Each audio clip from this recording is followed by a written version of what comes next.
Shout out to Kop-Ish. Shout out to Kopish, guys. Keep all the good work the up. two legends, Emil Heskey, Howard Gill. Can't get much better than that guy. Yeah. You know what to do now. Like, comment, subscribe. I'm with legends, guys. Kopish. Hello everyone, welcome back to the live match reaction. Spurs 1, Liverpool 0. Tottenham have the advantage after the first leg in the Carabao Cup semi-final. A goal from Bergvall, who shouldn't even have been on the pitch. While Tsimikas was off the pitch receiving treatment from a bad Bergvall challenge. As always, when we get behind the mic, please make sure you subscribe, comment and like. Drift, I don't have much to say about the game. I thought Liverpool were poor today again, just back to back. I kind of got nothing else to say, man. Like, yeah, it was poor. It was poor. We didn't play well. But do you know what? I would have preferred we didn't play well, and that was just what it was. I hate that there's a refereeing decision that comes into play as well, because it just leaves a sour taste on the situation. I think the game probably does end 0-0 without that. Hindsight, obviously, you never know. But I'll be honest, the game probably does end 0-0. And I don't, even though we played poorly, I'm just going to listen to Virgil's interview. So even though we played poorly, I don't think Tottenham played well enough to win the game. I think 0-0 was a right result for that game. And we've been caught out. It was poor defending from Ibu, who just come on the field and doesn't quite look like he's actually up to speed yet. So he definitely should have done better. But the whole structure of the game was disrupted, guys. The whole structure of the team was upset by Endo having to move to left back to cover because Tsimikas is off the field, because our players getting treatment for a dirty, disgusting tackle that Bergvall should have been sent off for. And we are the ones who end up being punished. So even though we were really, really poor today, I just hate that whole sour taste is just left from the situation. I just hate it. Like, why couldn't it have been a situation where it was, we just played poorly and then, that's it? Why did it have to be in the end we're undone by a situation that's just more shocking refereeing? So, yeah, it's not deflecting, taking anything away from how bad we were. It's just, I just hate when stuff like this happens. I'd rather we just lost because we lost. I hate the fact that we lost because of a poor refereeing decision at the Tottenham Stadium again. So, yeah. It's just mad to see we were the ones punished for the poor tackle on Tsimikas by him being off the field instead of the guy who should have been sent off. That's just crazy. It's just mad, isn't it, when you just actually think about it. But, yeah. Just peed off, man. Two very poor performances in a row. I'd have thought after that Man United game, we'd have given a kick up the backside and the players would have come out and thought, yeah, we're going to really take this game by the scruff of the neck. From the first minute, we're sloppy with our passing. Alisson almost gives away a goal. Kwanzaa was sloppy. Flipping Tsimikas was sloppy with a couple of his passes at the beginning. Mac and Grav, I thought were good. Oh no, we'll do a player ratings. I thought Mac and Grav were good. I thought Endo and Bradley were good. Gakpo kept on making the wrong decisions. Jota, couple of decent moments driving with the ball, poor passing and execution. Salah, non-existent. Like, how have we put in a performance like we did against Man United, and then we come into this game and pretty much replicate that? It's poor. It was poor. It was. Like, I get like the fact that Bergvall shouldn't have been on the pitch and he's the one who scored, but even before that, we still weren't playing well. I can't remember a clear-cut chance. I mean, Nunez's chance, he created that out of nothing. He had no right to even get on the end of that and convert that towards goal. Apart from that, what other real chance did we have? Trent had to pull off a worldie of a shot for it to get cleared off the line. What else did we do today? That's a back four of Porro, Dragerson, Archie Gray, and Spence. And we couldn't test, and their goalkeeper is called Kingsley, and we couldn't test them at all. Yeah, no facts. That's embarrassing. That's embarrassing. Slot. I love Slot and he's been brilliant so far, but he's not immune from criticism. Slot was poor today. Bad Really substitutions, bad rotations. No, I think one bad substitution. He was poor, Drew. Bad substitutions and bad rotations. So for I think me, the triple substitution made us better, bro. well, here's what I'm gonna say. So He lost momentum. Made us doing that. poor again. no, but here's the thing. So I agree with Cal. I think Harvey Elliott should have started. Didn't even get minutes. Should have started. I think it was wrong for personally. I think Gakpo should have stayed on. Personally, I think Gakpo played better than Mo. Mo was non-existent today, but Mo again stayed on the pitch. I don't understand why. But we know why. Well, We yeah, know why. but when I say that, what I'm saying is, when you're that bad, you should be taken off. That's what I'm trying to say. I hear it, but who did we bring on for him, Matt? I'm not even trying to dig you out here. Pause. No, but you know what I mean, though. Who did we bring on? But what I'm saying is, bruv, even if it means Diaz has to go to the right or something like that, you switch it up because Mo. It can't just be a case of if Mo has a bad game, would you just keep him on? And I understand Mo is a player of brilliance where he can have a moment, but the fact that he wasn't even really getting on the ball that much to begin with. Remember, we kept on saying like how I think you said it. You like Mo's hardly seen much of the ball. Do you know like, what he was you know what non-existent. worries me the most from that performance? When Mo don't play well, what does our attack do? I hate, and this is what I was gonna say. Been It's saying worrying. it all season. Been saying it all season. We're too reliant on one player in that attack. I fully agree, and I know Drift. I don't know if I agree with that. I know Drift. You disagree when me and Cal were saying Jones shouldn't start because he didn't play well.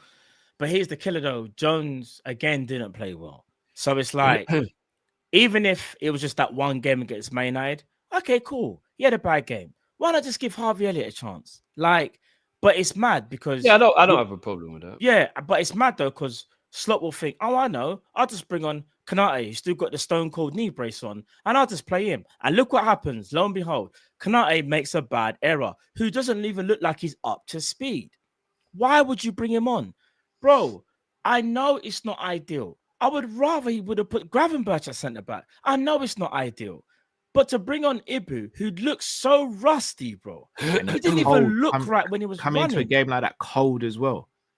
Didn't even look right. We still have to put responsibility on the player making a mistake. I understand what you lot are saying. But this is a lot of excuses. It's not. Ibu wasn't meant to play today. Ibu shouldn't have been playing. He didn't look right. Ibu played against Man United. It wasn't like this is his first game. No, but and Slot said he probably won't play on Wednesday because of this. Yeah, not all game. Then he said he won't play all game. He won't play the full game. Rushed back. You could see it, bro. Bro, it's not an excuse. I just think this is what's happened. You brought a player back in who's clearly not ready, and not only that, you've got another player. And I don't want to single players out, but he's player ready. We're just trying to just decipher who deserved maybe to stay on and who didn't. So I'm not grilling no one, but it's like Curtis Jones didn't play well today. So why not take him off? But you took off McAllister, huh? Was McAllister in a yellow or something? Was there something yellow that I didn't know about? I think it was because McAllister was the one who was the most tired out of the midfield. But McAllister's been out for a long time and just getting back into form. And he's going to get McAllister was one of our better players. And he's getting a break. But I think he was basing it off of this game as a McAllister did look a bit tired. He was the best midfielder today, and he did a lot of running and tackling. So he's probably thinking you're the one whose legs are getting tired. Get Indo into midfield. I'm not agreeing with it. I'm just saying that's what he wanted to do. Get some legs back in midfield. I hear what you're saying because I'm not even trying to. And you're not thinking that Ibu's going to do that. And you want to know why I will back Ibu, Matt? We were talking about this before you jumped in. What I will back Ibu on is you probably haven't noticed because we didn't notice it during the game, but me and Cal was watching them talk about it afterwards. You do realize the real issue with the goal is Tsimikas was off the field getting treatment. Yeah, so the players off the field isn't the one who should be off the field. And Endo had to come across and cover left back, leaving the midfield. It wasn't Endo. Endo wasn't covering left back. But I did say it was Endo who had to come over and cover left back. I did say at the time, look what's happening here. No, I swear when they showed the replay, it was Endo covering left back. It was Diaz covering left back. It wasn't Endo. Endo was in midfield by that time. I could have sworn when they just showed the replay, Endo was whatever it was. We was a man down during that move, and it should have been them a man down. But here's another thing, and people Which are is trying to make crazy. excuses for Ibu. I'm not making excuses. Ibu was poor. I can admit. Doesn't matter whether Ibu is one of my favorite players. Ibu was poor today. What I'm saying is the manager should have read that situation and thought he's still not ready yet. Let me not bring him on in this game. If you want to bring Ibu on in the game, Accrington Stanley, less pressure. Hopefully that game will be a lot easier to coast.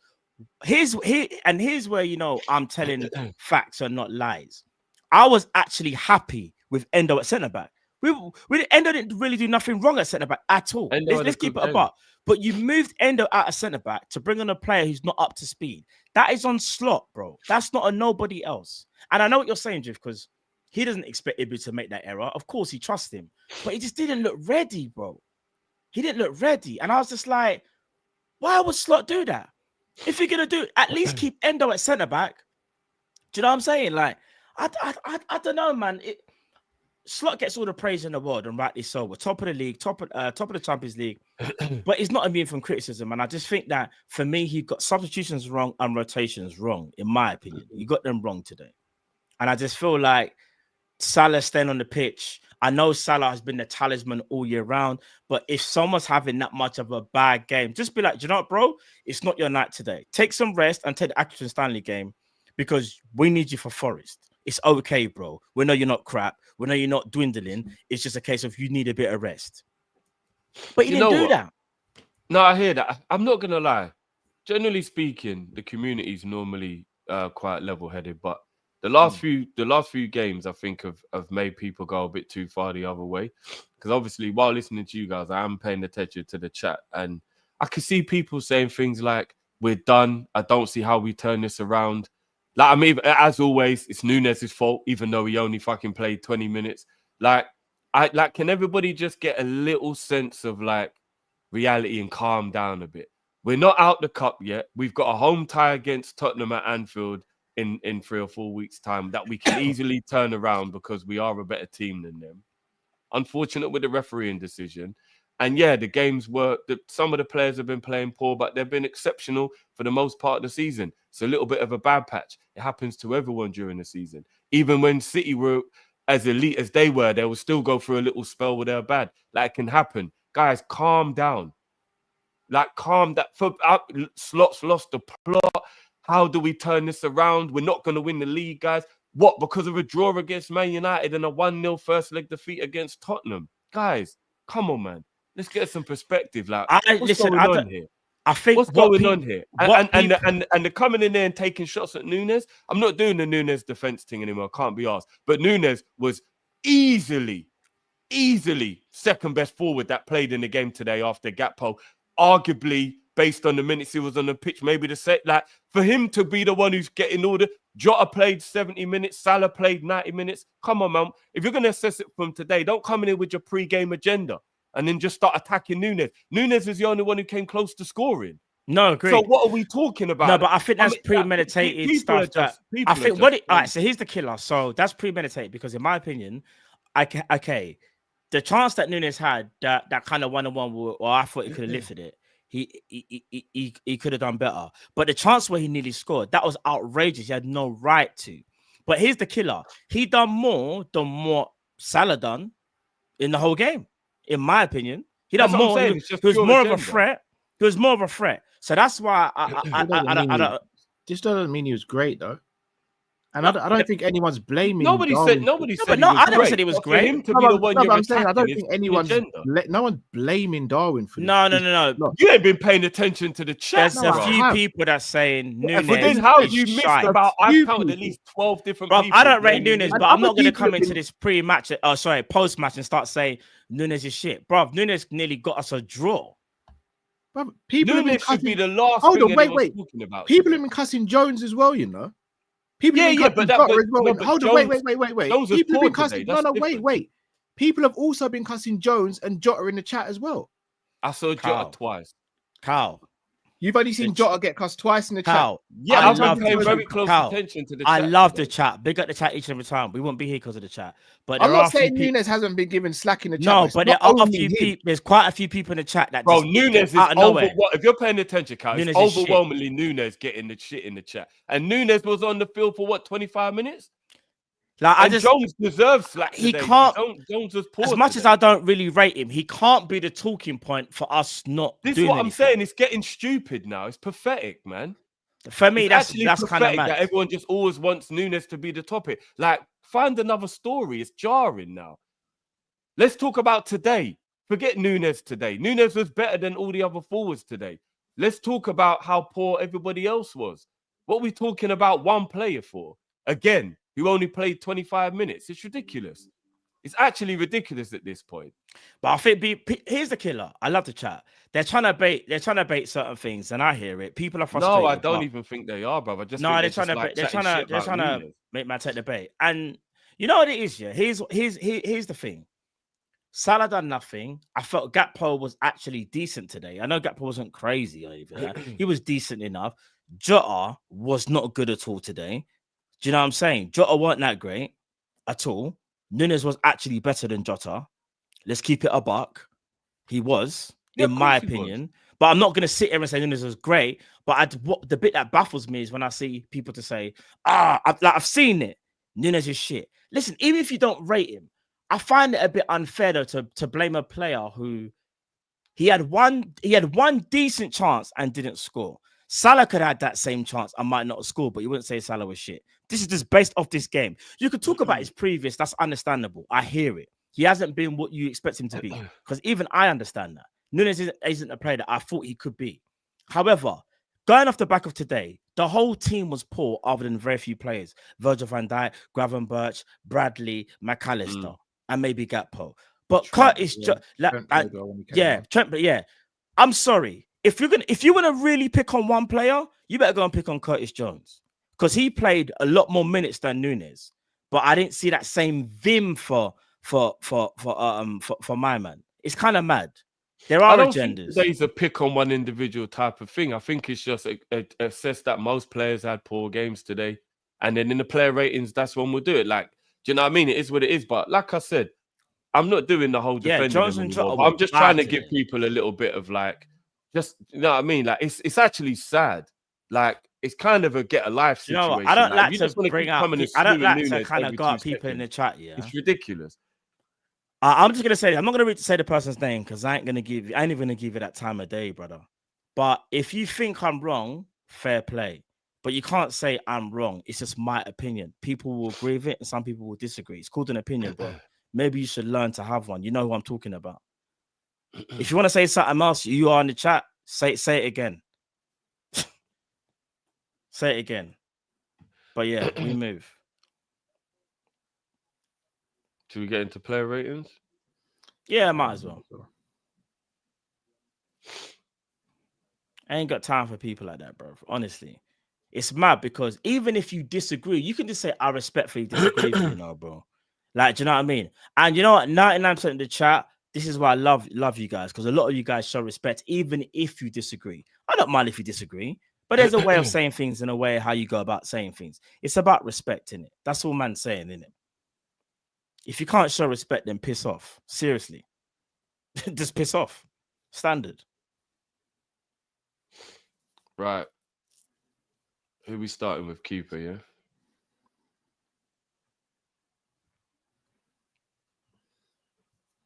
I don't think Ali had a good game. What do you lot think? Bro, Ali didn't have a good game, you know. I don't think Ali had a good game. Bro, Ali, it's a fool. He was poor today. I'm trying to think if he didn't have a good game because it's literally his fault or if it was just the patterns of the game. Nah, Drift, I'll be real. You know when how can patterns of the game affect Ali's performance? Ali was poor today. Because you know, like if the defense is playing like terrible or was he getting peppered and it was his fault. Virgil punched the ground. He was no, I'm not saying he wasn't bad. I'm just thinking about it before I make my assessment. Nothing to do with anyone else. It's on Alisson. He shouldn't have even started the game. It should have been. Remember when Alisson made the mistake and then he had time to clear it and then he could have played it and he didn't play it and he got caught again? That's on no one but Ali. Yeah, I'll go 4 as well. Yeah, Ali was poor today. It's a shame Kelleher didn't play. But I just want to think about performance fully before I give the assessment. No, I hear that. I respect that, though. Obviously, he was poor. He was poor. I don't know why Kelleher didn't get the start as well. I said before the game started, I was very disappointed that Kelleher didn't get a start today. Based on how well he's played this season, I think he deserves to get all the cup games. So that was disappointing. Allison was just unseasoned today, bro. He's in bad form at the moment, Ali, which is a little worry. He's got to pick up. Because I'll be honest, if Ali plays against Atkinson Stanley, I'll be even more upset for Kelleher. Nah, that's mad. But if Kelleher has a good game against Atkinson Stanley, I'd actually play him against Forest. I'll be honest, I actually would. Ali can't be going through poor form while we need to pick up some performances to get back on track. I actually think we should bring Kelleher back in. He won't, because Alisson is the senior goalie. But if Kelleher has a good game against Atkinson Stanley, I think he should play the Forest game. Can you say Alisson's been in bad form? He had a good game against Man United, from what I remember. He wasn't poor against Man United. He wasn't poor, but his reactions look a little slow at the moment. He just seems a bit off form. His reaction, I would say, he couldn't have done anything about them 2 goals. I genuinely don't. No, it wasn't about the goals. It's not about the goals. That's what. So when you say he's in bad form, today he had a bad game, but before today, what bad game did he have? He just looks like he's not up to his usual speed. He's slow to react to certain things. And I'll stand by it. I still believe that a fully fit and firing Ali doesn't let in that goal for Martinez. I don't believe he lets that goal in. That was slow reactions for me. Do you know what? I know that goal was a great goal because it was hit such venom, but I'll give an example, and I know it's further out. You see that Almiron shot from, was it this year or last year, Cal? The Almiron one. Year. That save there, you have no right. Those reactions are fake. You know that Alisson's a fake goalkeeper. His reactions are mad. We're not seeing that. That's what you're saying. If you pay attention to it now, Cal, you realize his reactions are a bit slow at the moment. Or if they're not slow, they're slower than usual. Yeah, he just looks a bit off it at the moment. Probably still recovering. A lot of people have noticed it in the chat as well. Yeah, he's just a bit off at the moment. He don't seem right. I feel like people almost expect perfection from Alisson sometimes. I think that's because of the let me land. Can I land? Because of the bar he's set. If he's not at that bar every single game and every single minute, then it's like he's got.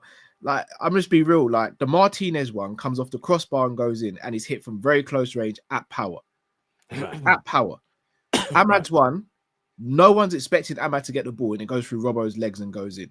Mm-hmm. Apart from those 2 goals in that game, what did Alisson do wrong in that game? And then what did he do wrong before that game after he's come back from injury? To suggest that his reactions have slowed down. A genuine question wrong. To suggest his reactions have slowed down. He was poor today.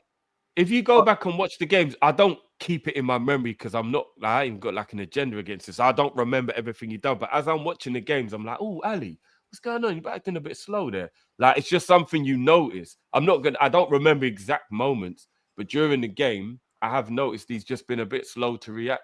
I agree with you. I agree. Here's the thing. You know how you're saying, like, how the expectation.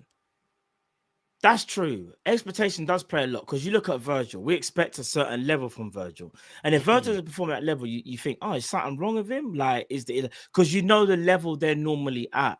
Do you get what I'm saying? Like, Alisson hasn't done nothing tragic, but I also can't sit here and say he's the same Ali from before the injury. There's just little things. It's hard to explain. Like.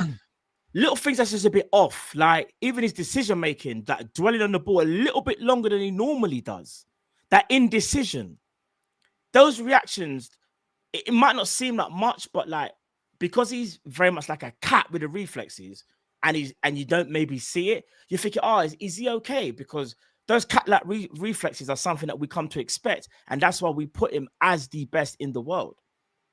And I feel like if you're not doing those things.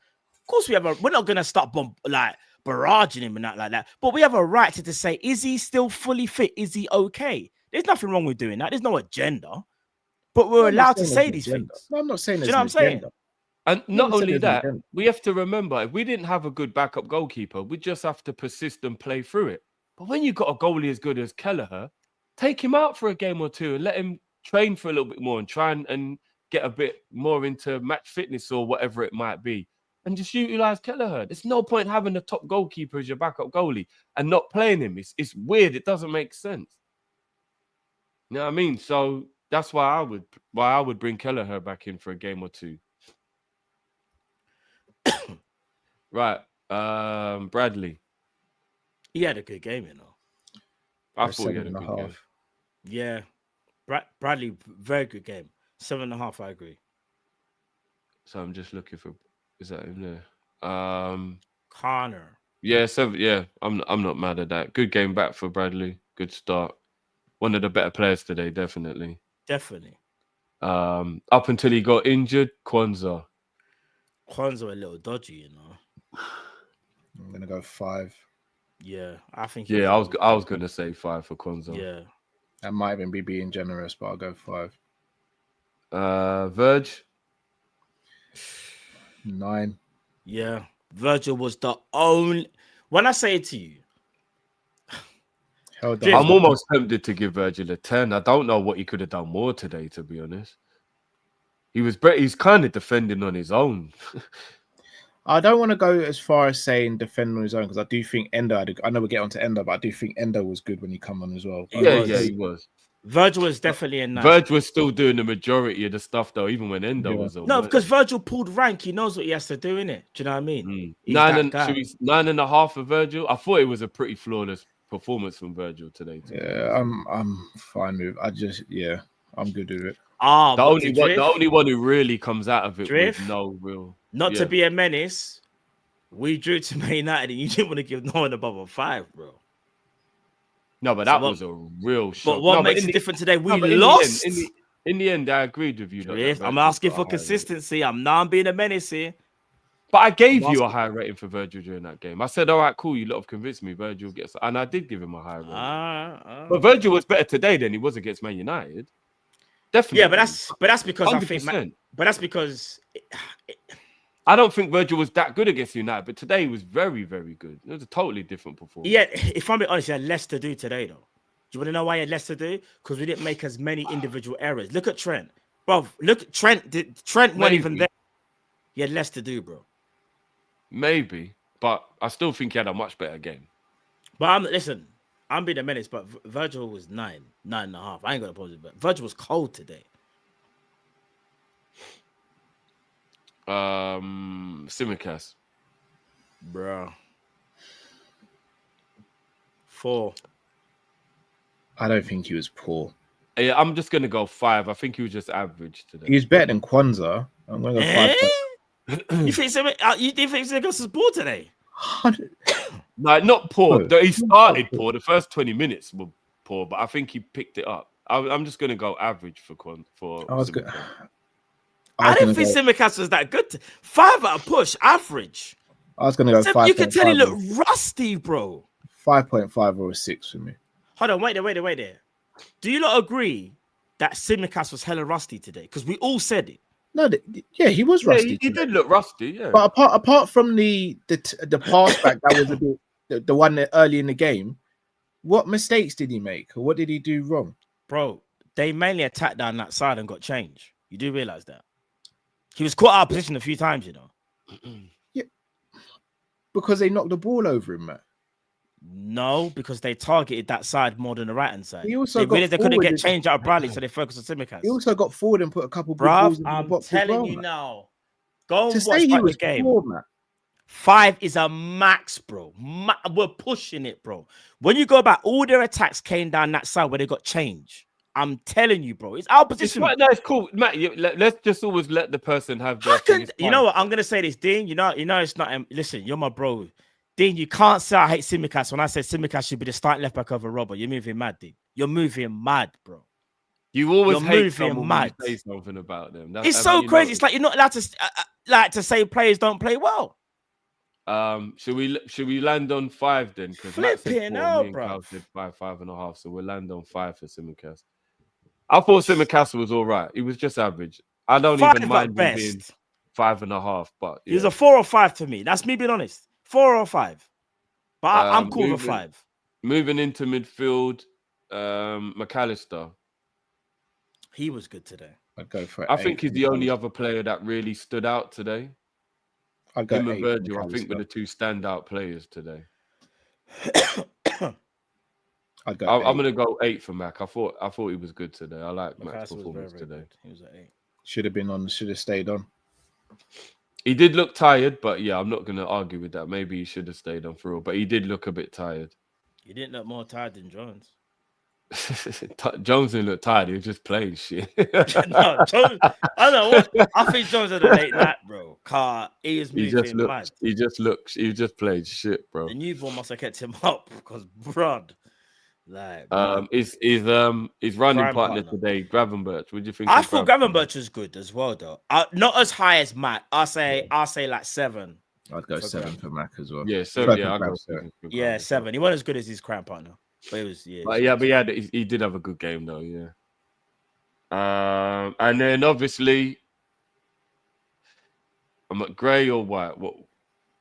Who? Bruv. Who's that? Jones. Mm.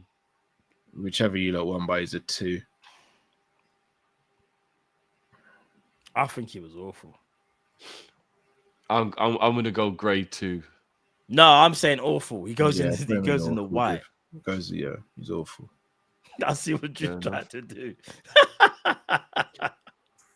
No, He's trying because I know he was bad today, but I don't know if I'd go as far as to say awful, but he was bad today. Jordan Name is, me, I think, hold on. Name me one good thing he did today. as But I can't name you something that was like catastrophic. I named you one thing he done good today. Catastrophic. When we had the breakaway and he decided to turn back into play and not make the pass. That's not He tried that catastrophic. when he tried that Diaz flick when we were on the attack as well. Yeah, that's really bad. Like, but it's not catastrophic.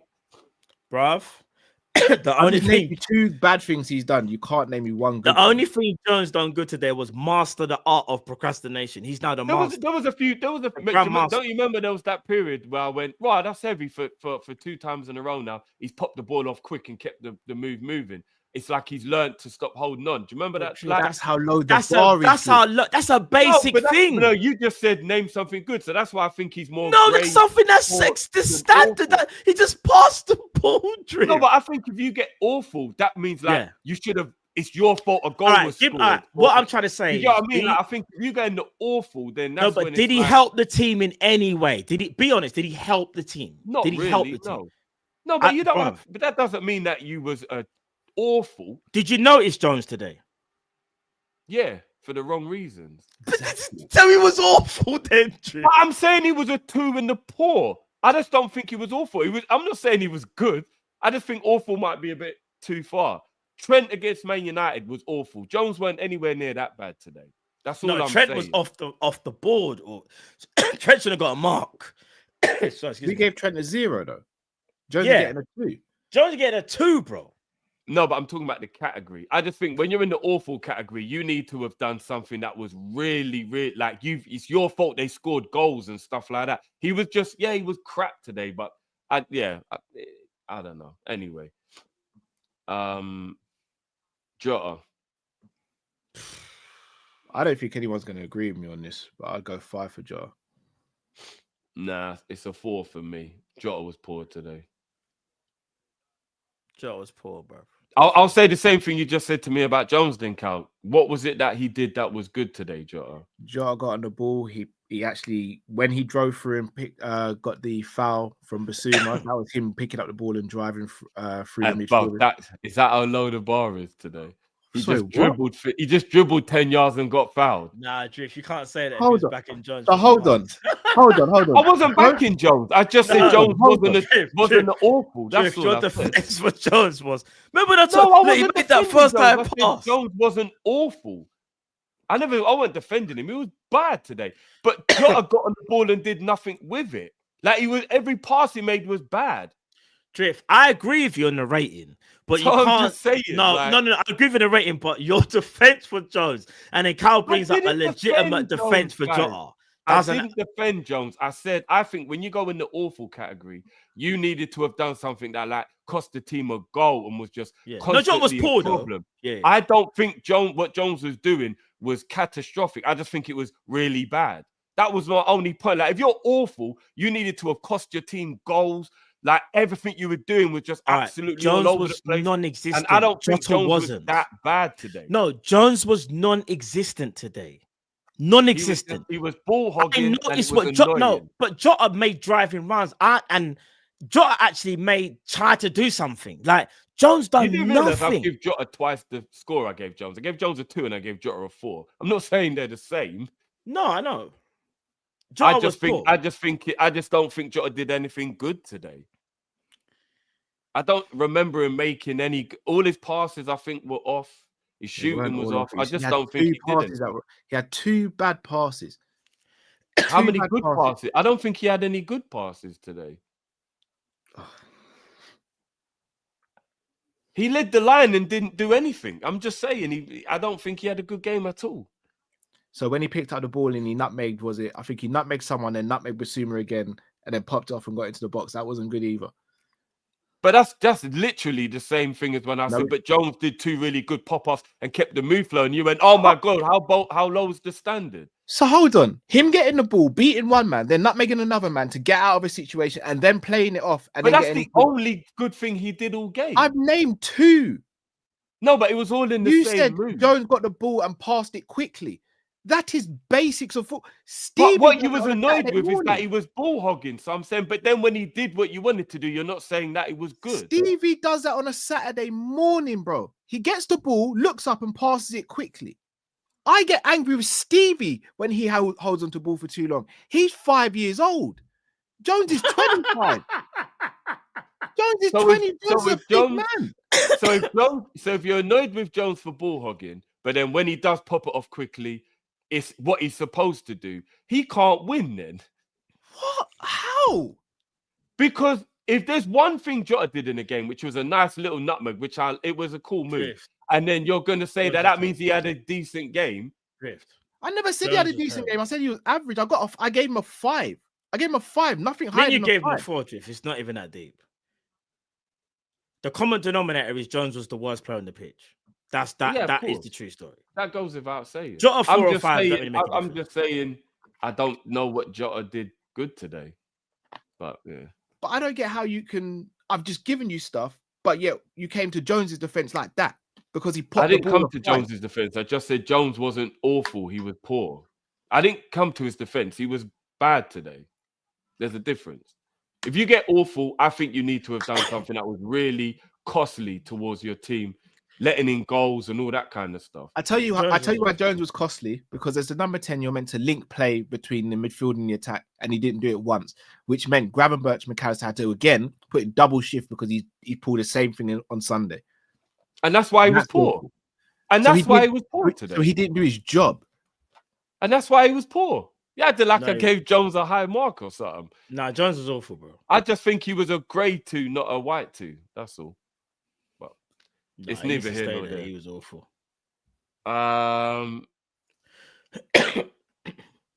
Salah. Oh my gosh. Salah either goes into the white or grey.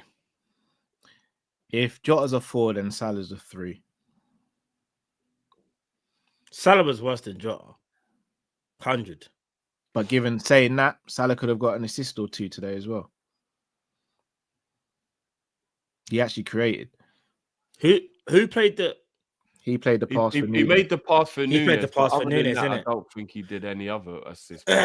Salah was definitely worse than Jota. I'll give him 3.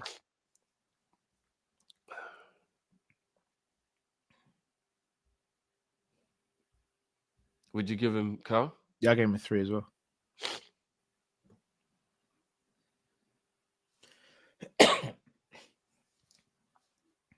Gakpo. Go 6. 6.5 for Gakpo. I'll go 6 as well. Onto the substitutes. First sub who came on Endo for Kwanzaa, innit? 7.5. 7 for Endo. Sorry, We'll land on the 7.5 then, because I might have gone 8 for Endo. I thought Endo was really good today. We'll land on the 7.5 then in the middle. The other subs were Nunes, Diaz, and Trent. We'll start with Trent because he's in defense. Go 7.5 for Trent as well. I'm gonna go 8 for Trent. I thought Trent really made an impact on the game. Oh, okay. Trent was good. What did you go? What did you say, Matt? I said 7 for Trent. I said it was good. Trent was. And Kai said 7.5 for Trent, isn't it? Yeah. We'll end on 7.5. Then. I think Trent really made an impact on the game today. No, he did. He was good. He was good. And that shot was outrageous. Yeah. Trust Dragerson to have read it and know how to be on the line to block it. Which McAllister should have actually done way better. I don't know if you lot have seen it now. McAllister's got to do better with that. Yeah, he should. Yeah, he should be testing the. He's got the keeper. He didn't even hit the target. The game, and it's only Dragerson on the line. He's got to do better with that. Yeah. He's got to. If he hits the target, I think he scores because Dragerson can't use his arms. So I think as long as he hits the target, that goes in. So he should have done better with that. But what a shot from Trent! Great shot. Great attempt. Who's the other two side that I just said? Diaz. Yeah, 4. Yeah, I'll go 4 as well. I don't think Diaz did anything today when he came on. I would give Diaz either 4 or 5. It lands on a 4 then because me and Carl both said 4. Oh right, my bad. I'm gonna count down. I'll go 5 for Nunes. What would you lot give Nunes? Same 5. 0.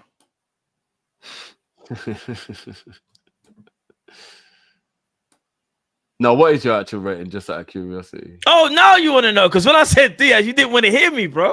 You just said it don't matter. No, because me and you didn't want to me lads, bro. You just like, oh, well, he goes in that category. No, obviously you can. You know the voting poll. You just said 4 or 5, bro. Matt. You said 4 or 5, and me and Drifted already said 4. So either way, it's a 4, bro. No, but am I not to give my rating? Of course you are. No, what I'm saying is, you didn't go back and watch the tapes. Before I even said my rating, Drift was already going to the next player. I didn't even get to say my rating, bro. No, I hadn't. I just put him in the place. I'm telling you, go back and watch the tapes. I was in the middle of thinking, oh, who should I? So what's your rating for Diaz then? I said a 4 or 5, but I hadn't even finished. Exactly. So I'm not allowed to speak on it though. I'm not allowed to speak on the player rating. If you want to, what is your rating? But because me Chat, can we get a VAR please on this? Because I'm not. Am I going mad? Chat, am I going mad? Can we get a VAR on this? So what's your reasoning for 4 or 5? Into the position. I didn't even get to speak on Diaz, bro. No, that's not it.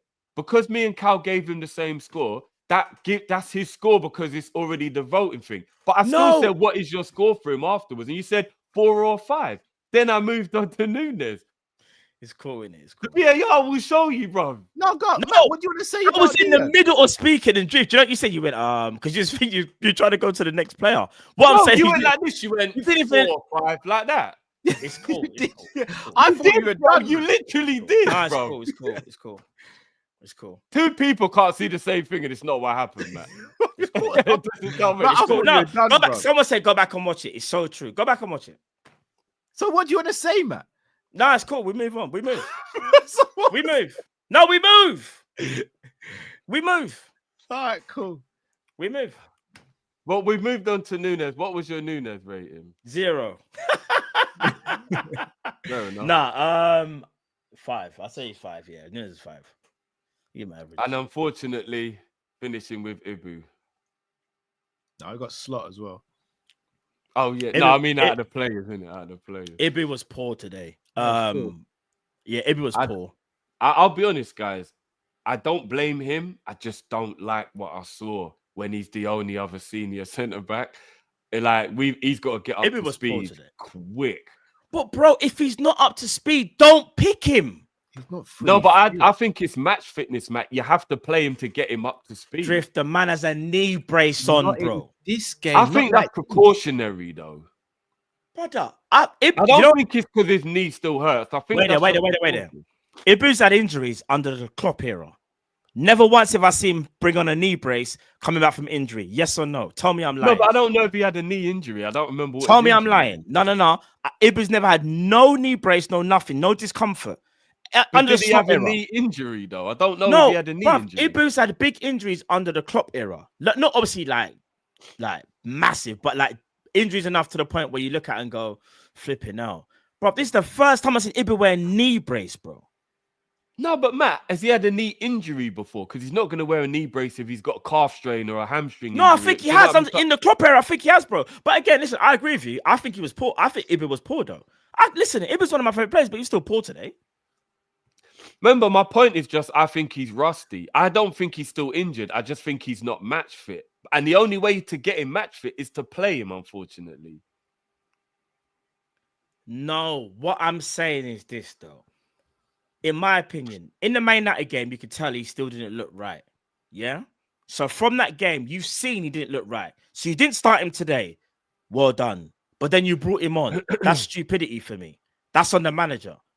There was enough evidence to suggest bro, if you ever saw the running that Ibu had to do because Trent wasn't doing what he was doing, Ibu was forced to do too much too soon. And then you bring him on in a game like this. Why would you bring him on? I don't think Ibu actually had a bad game against Man United. What was his rating again? Ibu was good. Ibu was good, but it was overworked. Against Man United. You might have missed my point. A man's just come back from injury and was overworked in his first game because the vice captain decided not to play football. It is that simple. So therefore, you've given him extra burden to therefore be prepared for this game. This game, he's still got a knee brace on because then if he's got a knee brace on, that means he himself still feels discomfort. Or like you said, Jeff, he just maybe feels a bit more confident with it on for whatever reason. Slot should look at that and go, do you know what, brother? I'm going to leave you there. You're still not just quite ready yet. Maybe I'll play you in the Accrington Stanley game. You brought him on today. That's all I'm saying, bro. He was still poor today. I can still say two things are right, though. Do you get what I'm saying? He was poor, bro. Like I said, I think the only reason he brought him on is to try and get him match fit. That's the only thing I can think of. Wasn't ready, bro. That's my issue, innit? And because he wanted to get Endo into midfield because he wanted some less tired legs in midfield. But because I'll be real, it's still a worry. Does Ibu sound ready for getting barged up by Solanke? Does that seem ready to you? It's not like Ibu hasn't had games like that, though. We got to be honest. Even though he's an immense defender, there has been times in the past where we're like, what the hell happened to Ibu? No, I'm just saying in general, there have been times where we're like, bro, what happened to Ibu today? Like he's not like. Bro, Ibu's made one big mistake this year that's led to a goal. Other than that, he's been immense. Yeah, even that. Do you remember when he did get barged? Yeah, he made a mistake. Who we playing? No, not barged. He didn't get barged. No, so he did. Remember, it's like somebody like just moved him out the way and then crossed it for someone to score or something like that. What game was that again? The game where he made the mistake was against Wolves. Yeah, he made a mistake. We didn't get barred. It's mad, you know, because the man just moved him out the way or something. Like it was still like an error. It was like, Ibu, what the hell was that? Like he glitched or whatever. So it has happened to Ibu. It's not like it hasn't happened before.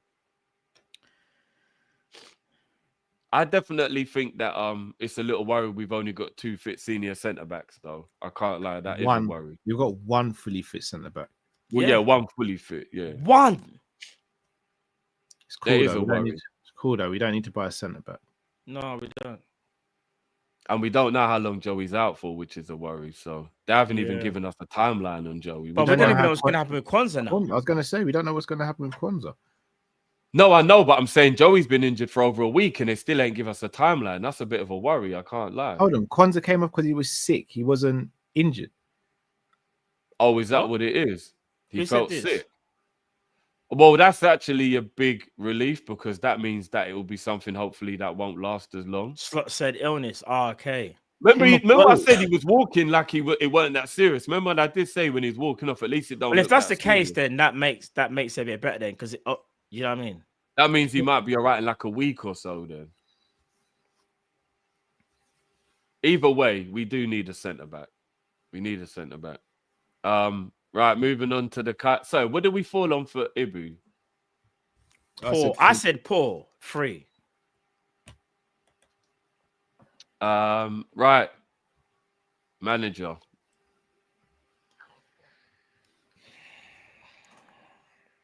poor. And I tell you why. He was a 2 in awful.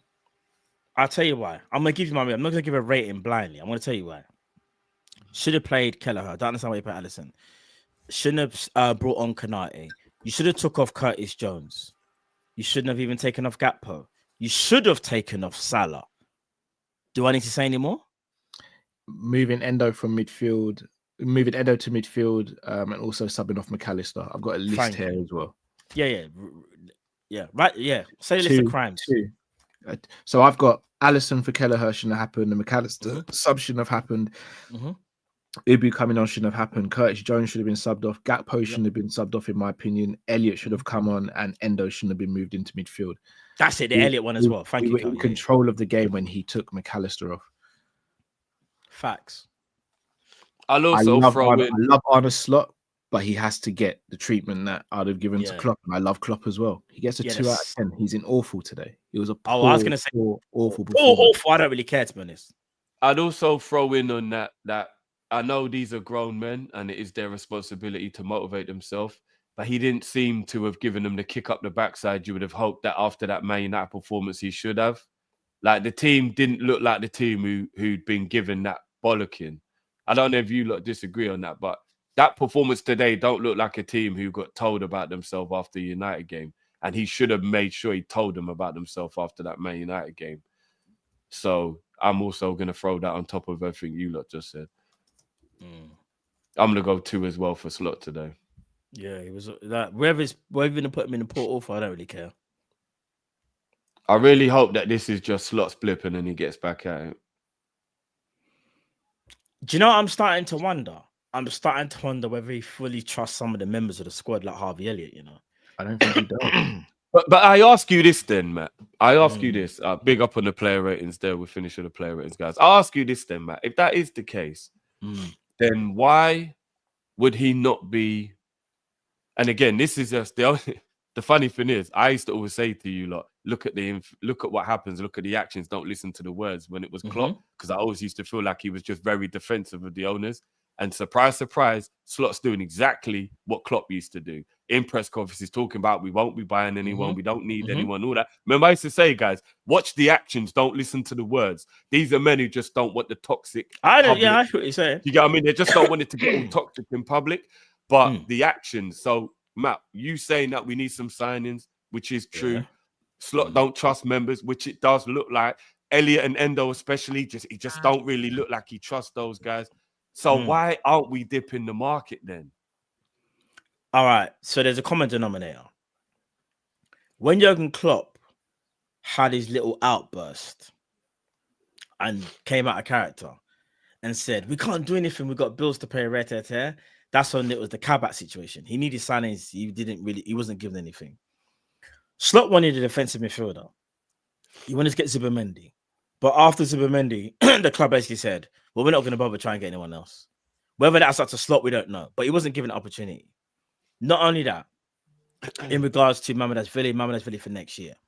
A new manager that comes into any club in my football is always going to want players that he feels that can enhance what is already there.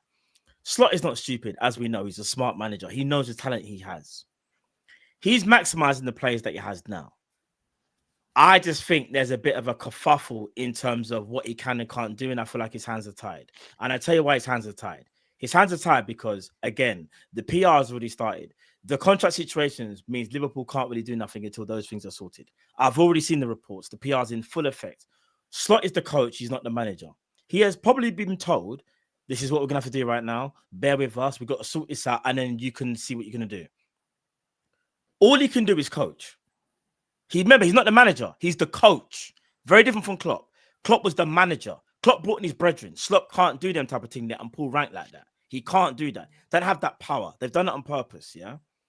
Slot has been coaching out of his skin. He needs more. It's kind of obvious. Do we need 10 players? No. We need about 3 players maybe just to enhance that squad.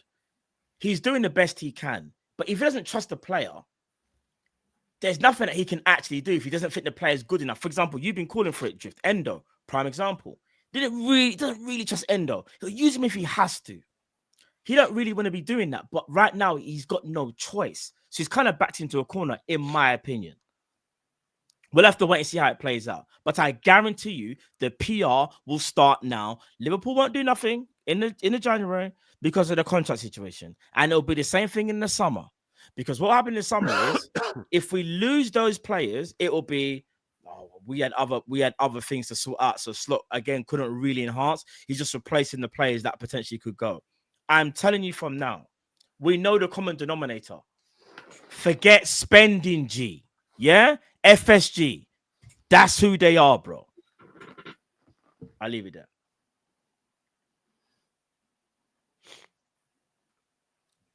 Do you know what? I do want to address something because I don't really think it's fair to say it, but you lot might disagree with me.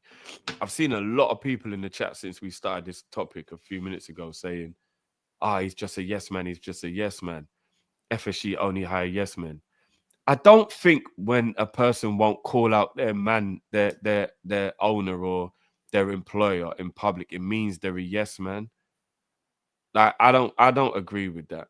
I don't think toxicity in public means you're like a you yes want man. Mourinho Like, I don't or a Conte understand man, that. like just to go Yeah, mad. I don't get that. Like we've always said that people like Jose and Conte keep them as far away from my club as possible because they just bring a toxicity and a horrible public weirdness that we don't like, right? And then they leave the place and it's not a nice environment. So that means you don't like people who call out the managers and go against the grain all the time or whatnot. He doesn't have to do it like Mourinho and them man did it though. If he's asked a question, all he has to say is we're not in a position to go into the market. All right, can I say this? Slot, when we didn't get Zubimendi, name-checked Zubimendi a month and a half later and said, if I had a midfielder like Zubimendi, I'll be able to rotate more. What does that say to you, Cal, then? That suggests that he definitely wanted a midfielder. All right, but if we go through January... Right. So has he done it? So he's done the right thing then, right? He hasn't done the mad thing and gone. That's what I'm saying. Like, it doesn't have to... Mourinho just wanted to crash out all the time because he acts like a spoiled brat. No one's saying to crash out. But you can say stuff. When you name check a player that you haven't signed, you kind of know what you're doing. It's borderline like, because you know when managers say, I don't want to speak about that player because he plays for another club. That was Slot's way of basically saying, I need more. He name checked Zubimendi, bro. In one of, the press conference where you get it like after 10:30, the embargo section. He name dropped Zubimendi, He name dropped him. This is after it didn't happen. About a month later, he's like, if we had Zubimendi, we'll be able to rotate a bit more. But at the moment, this is what we have. What man's basically saying, I need reinforcements, bro. I'll be real with you. If we don't get anything in January, I'm gonna start saying stuff. Like I said, I just don't think what they say in public means they're yes men if they're not calling out ownership. I just think it's a bit silly to think if a manager's not calling out the ownership that he's a yes man. That's not what it means. Don't have to call. We just said you don't have to call out the ownership. You could just literally be like, we're not. No, but I can see a lot of people that are saying that he doesn't call out FSG. But I don't want my manager to call out FSG in public. I don't. That just gets really toxic. No, of course not.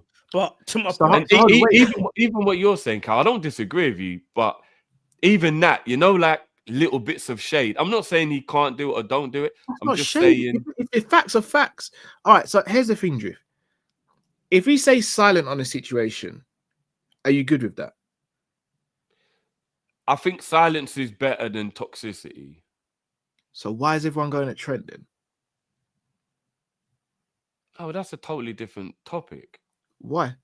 Because then you can judge him against things like his body language and his performances and stuff. That's a whole kettle of fish. We're just talking about a manager talking about transfers. Like, that's a whole different, in my opinion, that's like a whole different thing. To try and win trophies. If it's not important to him, then why is he not speaking up about it? Who, Slot? Yeah.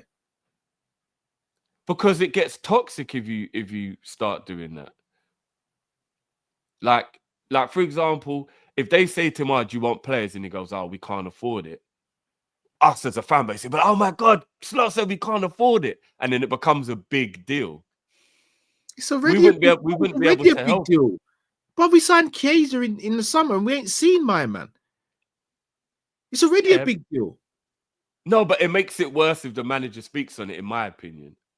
No, if he actually do you know? tells us All we right, but can't do you know? afford anyone, I think that No. makes it worse. All right, so I'm glad you brought a case up. So going off what looks to be perceived now, it does look like that was a club signing, not a slot signing. And I'll tell you why. He was opportunistic, right?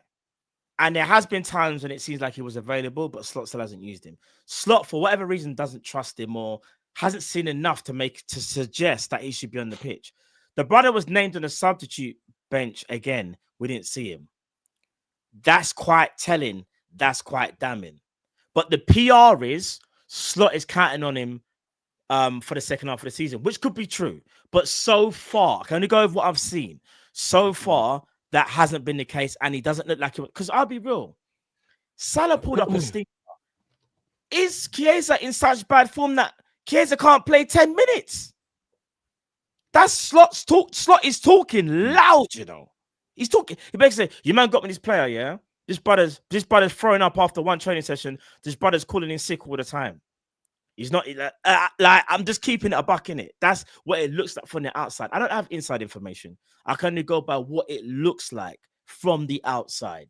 It looks like the club took the chance with Chiesa. It hasn't worked out, and it's a PR thing now. Because remember, if there's any inkling that Slot doesn't want him, value drops. Be hard to even ship him off for like 5 mil. So you have to kind of keep that in house, innit? Yeah, we're just trying to get the minutes up, rare-to-tear. Brother, we're in January. I'm about to say something, and we would have got cancelled. This brother signed in the summer. That's 6 hours. You know what I was about to say as well. Did it begin with P? No, I can't say what it begins with because I'll tell you in the private chat now. Yeah, we know, Matt. We know. It's like you man check the private chat. It would have been game over. I nearly let it slip then still. I'm not gonna lie. I had my finger hovering over the mute button, bro.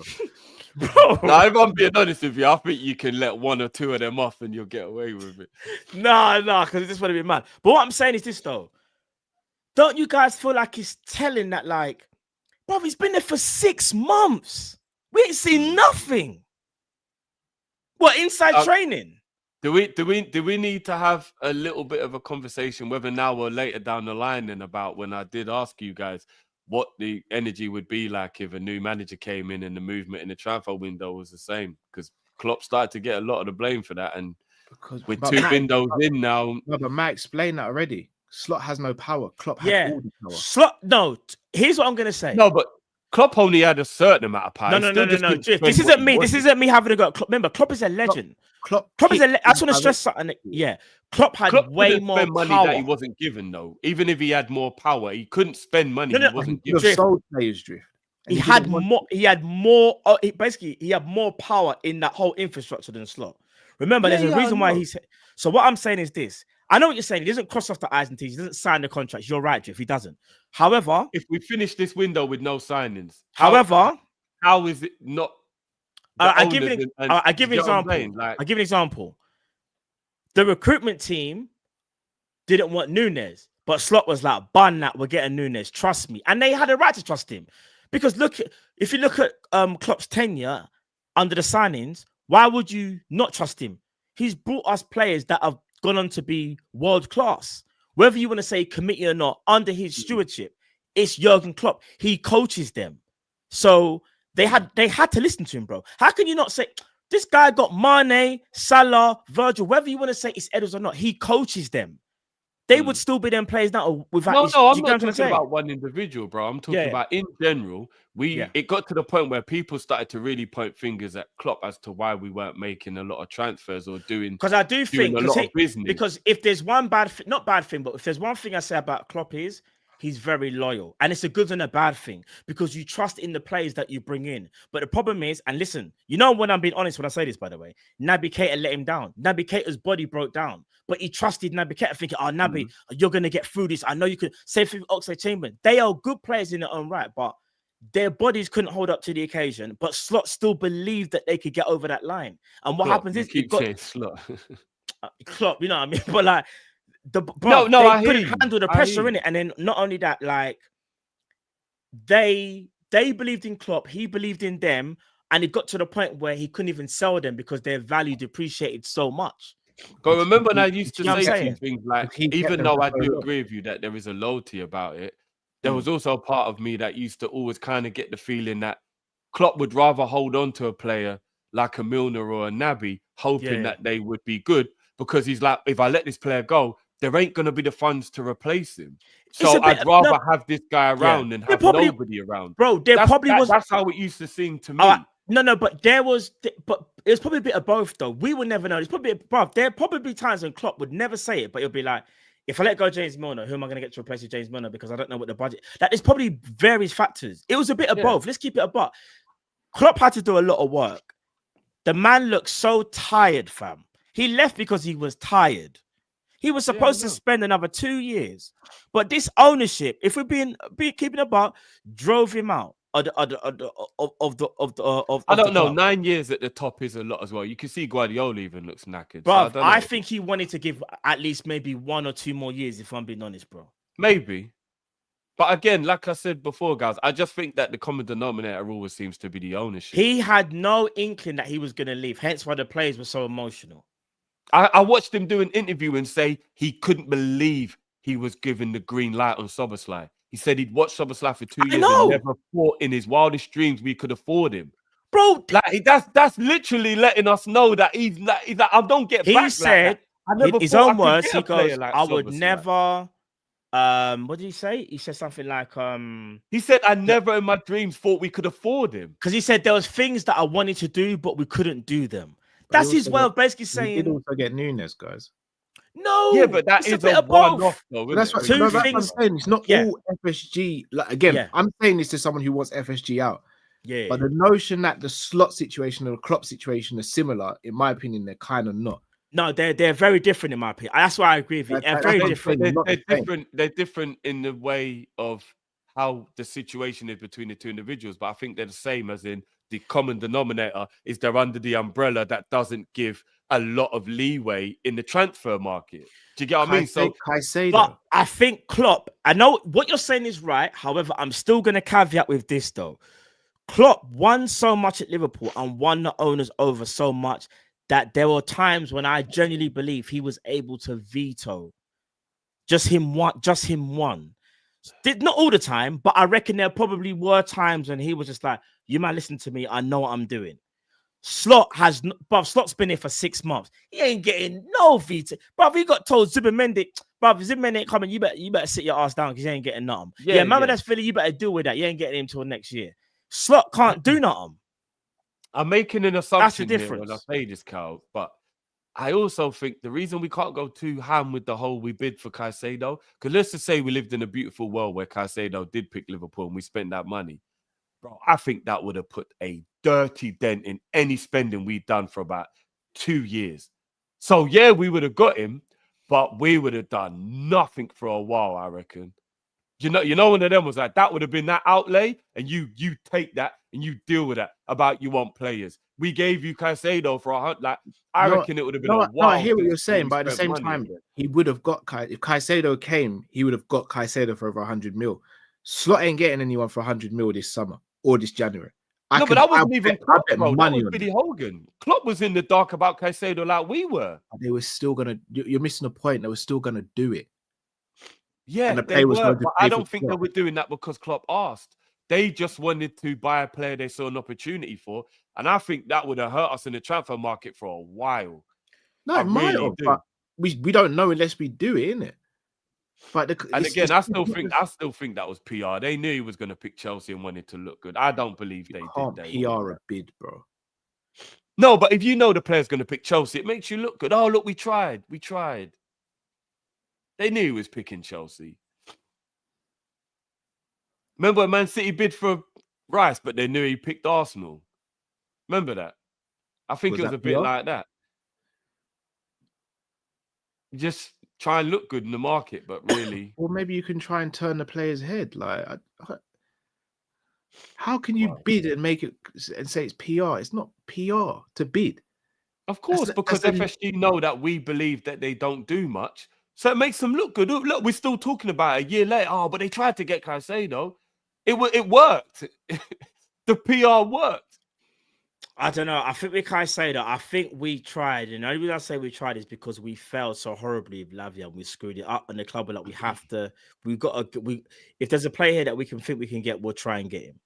I don't know. Like I'm kind of in the middle of it. Maybe it was PR because we're trying after Lavia, but at the same time, it was we were desperate in it because we messed up the Lavia. Remember, all we had to do was pay an extra 5 mil, and we were said nah. Then we like bun it. We'll just go 111 for Caicedo. It is a bit mad when you deep it. I don't know.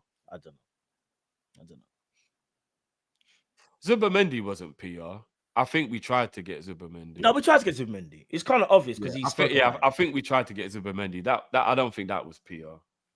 Yeah, but that was half the price, so that was an easier amount of money to spend.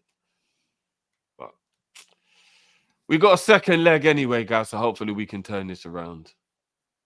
By the way, now we're in this situation where we are 1-0 down. We are losing the tie. What's your lot's level of importance on the Carabao Cup at the moment? Same as it was before.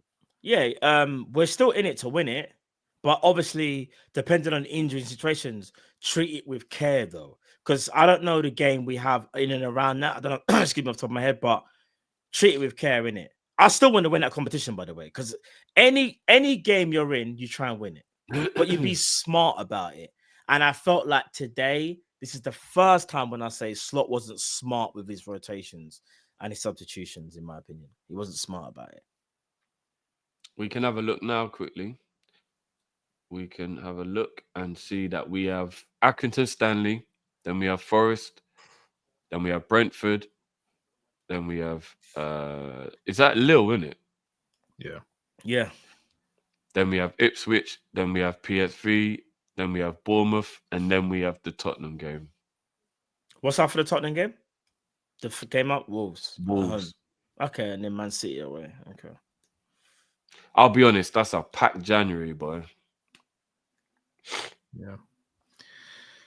We need a schedule before the season started. Can't moan about it now.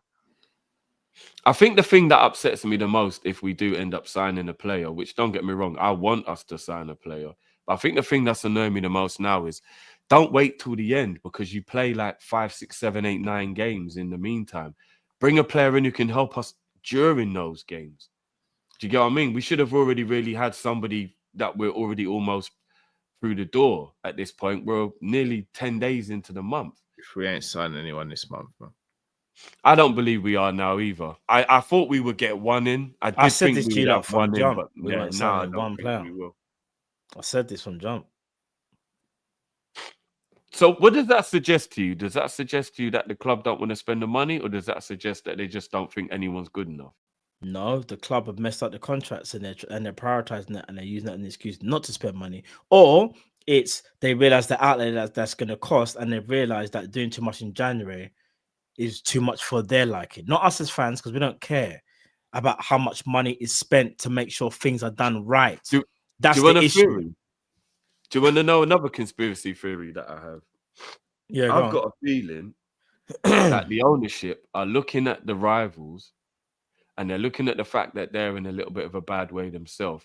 And they don't think we need to spend money because no one else is spending money. Because our main rivals, who are Arsenal, Man City, I know Chelsea can kind of be added to that, but probably maybe more so for next season. But I think they're looking at Arsenal and City and they're thinking, well, they're in a bit of bother. They're not buying anyone. They probably need to buy more than we do to an extent. We're all right. We don't need to spend it. Well, City are pushing hard for Marmish. You heard about that, right? They're pushing hard for him right now. They're in negotiations with Marmish. I haven't heard anything about it. Yeah, they're pushing up Marmish. That one, I think, will get over the line. They're pushing up, and they're trying to get. I've heard they're trying to get Douglas Luiz as well. Well, maybe if they do get those players in, maybe we'll do something. But Marmoush, they're 110% pushing for Marmoush. They're trying to get him now. We're not doing anything. No, we're not doing nothing. You want to know what? And the thing is, it will be the same thing. In fact, I've already seen some journalists already. Does anybody believe that Marmoush is actually going to be a difference maker this season if City do get him? He would, for me personally, it would definitely help their attack. Their attack is very stagnant. They don't have many goal scorers. Marmoush might not be world class or anything, but I think he does help them. Do I think Marmoush is the complete player? No. But my only worry is this.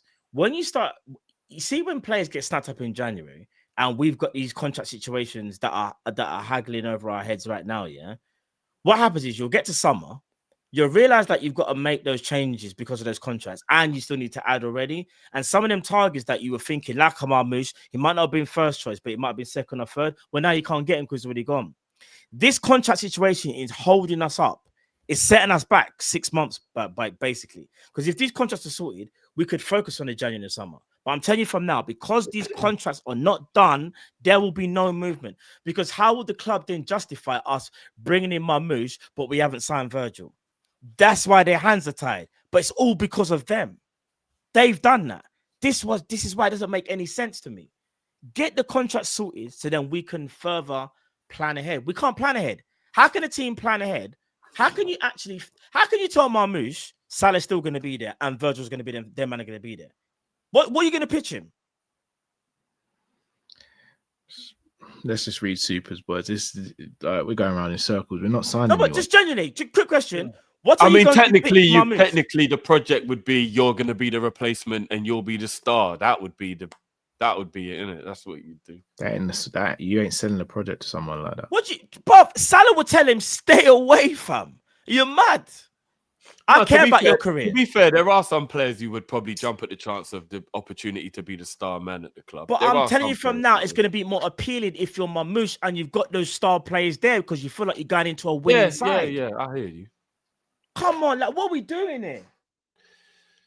Club is a shambles, bruv. The way it moves off the pitch. Boy, I don't know, man.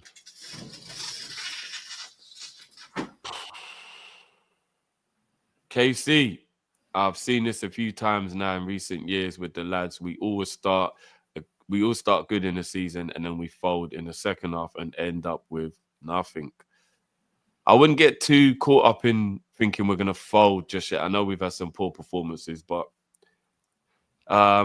big up John Glasgow Red TV says, on a brighter note, guys, I celebrate 5 months sober. Big up yourself, John. Big up yourself, broski. Big up, man. Good, glad to hear you're doing well, bro. Vitu, Callum, apologies. You were right to question whether Nunes was better than Solanke last season. The guy is so frustrating. Cyberzone says, blistering start to the season. Players get tired. Jan, no backup, hedge drop. And we are tactically stagnant around January and February. Rinse and repeat. The red guy, missing 2024 already. What a shit start to the year.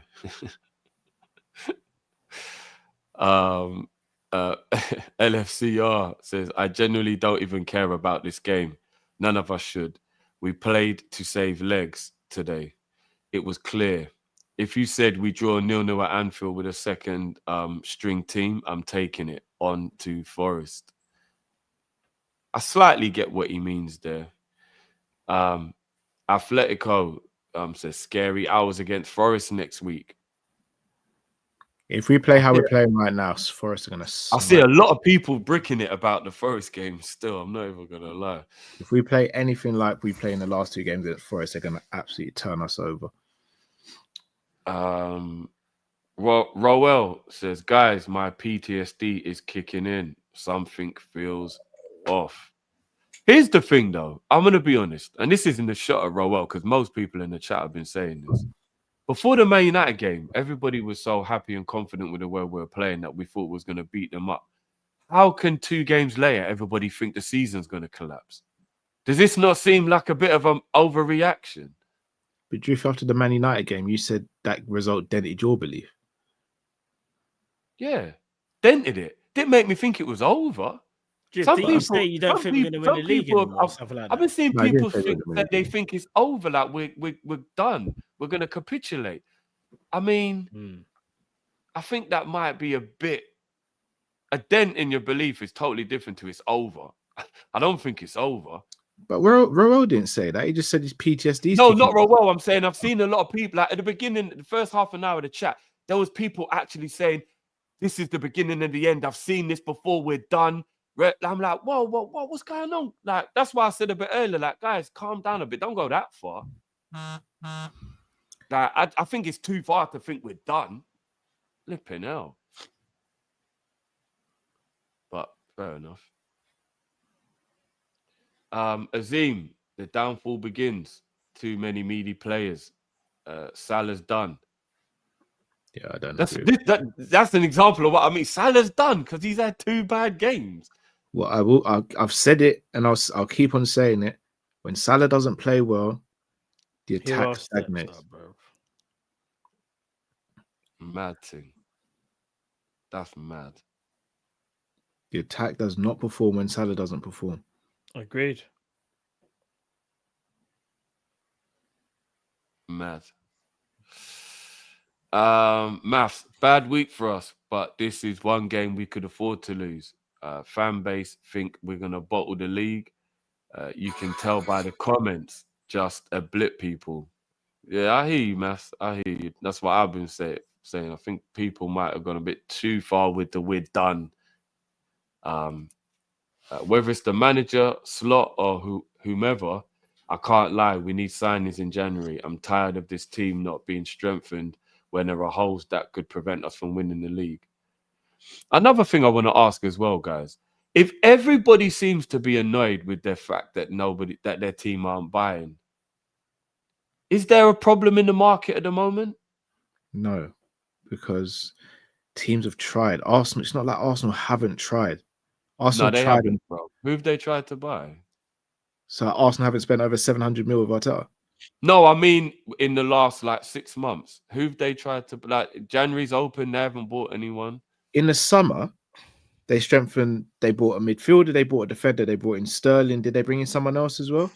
But everybody in the fan base said Moreno. They said for them they felt they didn't do enough. They got Moreno. But not even enough. They said the Arsenal fans have said that all the players they bought, all the positions they bought players in were positions they didn't even need. The positions they needed to buy, they didn't. That's what all the Arsenal fans have still tried, bro. We didn't even we barely tried. We bought in one player. We finished below Arsenal and Man City last season, and they did more business than we did.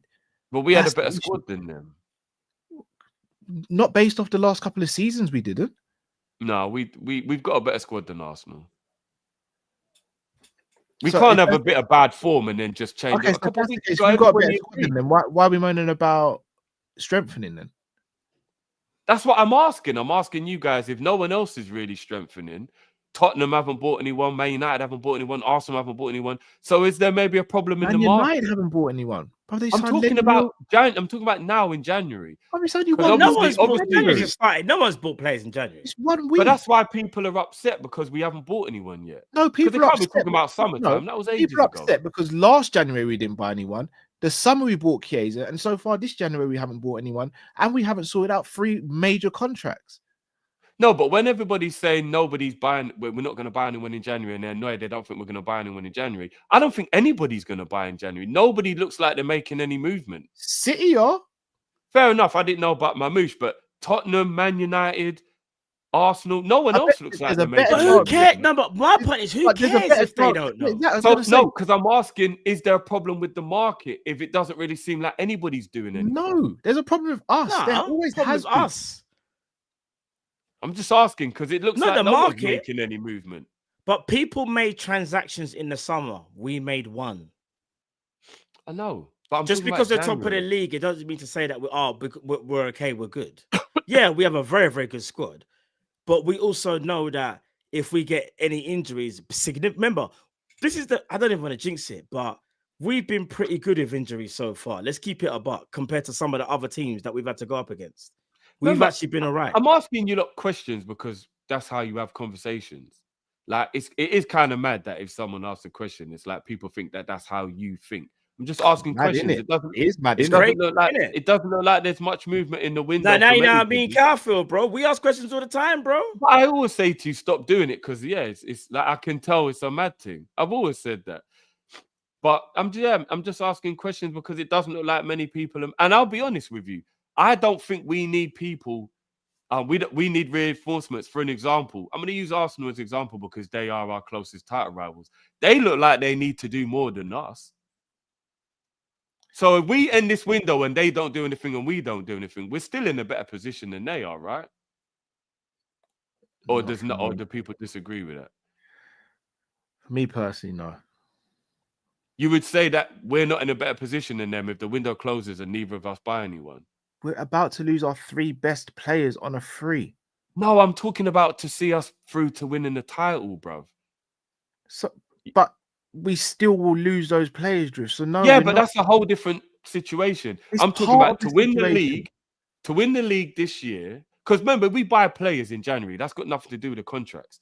So what I'm asking is, Of course if we it does. no, it doesn't, bruv. The contract renewals isn't got anything to do with signing anyone. What does signing a player have to do with a? Because we should be able to do both. Why does buying a player have anything to do with a contract renewal? Now ask that again, and now say what FSG doing, because y'all think you're coming at it from the wrong angle, bro. No, I'm just asking you, lot, if Arsenal don't strengthen and don't buy anyone this January, and we don't strengthen and we don't buy anyone this January, we are still in a better position than them, right? Yeah, probably. We'll probably creep over the line. Okay, so what? So that goes back to the point I was making earlier when I said, do you think it could have something to do with we're watching them not make no movement? So we're like, well, for now, we don't need to do anything because we're watching face. I mean, I get what you're trying to ask, market. but that would be silly for That'd be us the to do dumbest that, thing because we do. what you But never is do. that not what our ownership's about? What Our I'm ownership saying is is, not about doing football things. Football things is secondary to our ownership. I don't get how this isn't common knowledge by now. that's not, for starters. It's not, you're not Which being is proactive. exactly And not what only I'm that, saying. you're I watching think this is face. one of the reasons we might not be moving in the market because we're thinking our title rivals aren't. We got a better squad than them. So for now, we're all You know right. what? Let me ask you a question. Forget Arsenal. If these contracts aren't sorted in January, do you think it hampers our title charge? Yes or no? Because it's going to be keep on being spoken about. All right then. So we got No, but that's got nothing to do with transfers. That's a distraction mentally. That's a got nothing to do distraction with- No, in because itself. it has effect on Do you- transfers. and as what I'm well, trying Drew. to, that's exactly what I'm. That distraction will affect transfers. Hence why I was saying, if you got uncertainty about your 3 top players, yeah, you going out focusing on other players right now. First of all, it's not a good look on the club because the fans are going to be thinking, like ourselves, well, what the hell is going on here? You ain't sorted that. So that means you don't think we're going to buy anyone because we're not going to get the contract sorted in the next 2 weeks, are we? Bro, No, I just not said just that. I said a month ago, we're not buying no one. As I said it, we're not buying no one. Get that, like, people need to understand we're not buying players, bro. We can't even sort out contracts. Why are we buying players if we can't even sort out contracts? Sort out what's at home first before you move on. Do you get what I'm saying? Well, we bought someone in the summer and we hadn't sorted the contract, so I think it is possible. But I get what you're saying. Because like, remember, we bought a goalkeeper that's till next year, and we got a player that hasn't even played more than. But I don't think has Chiesa played 9 minutes. No. So what you're saying is you think until the 3 contracts are sorted out, there's absolutely no chance that we would. I don't trust this club to be proactive. Drift. I'll break it down like That's this. my issue. We're not proactive, Drift. Let's say for the club are looking at a centre midfielder right now, yeah. But the contracts aren't sorted. It makes no sense almost going for a centre midfielder now because you don't know what type of profile you might need if Salah leaves, if Virgil leaves, if Trent leaves. Because if Trent leaves, you might go for a more creative midfielder who can do the defensive role. If not, if Trent's still there, you might go for someone who's less creative but better defensively.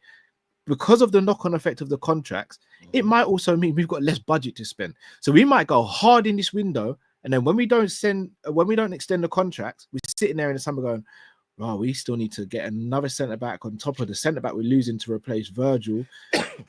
We also now need a right back. Maybe we shouldn't have gone so ham in January."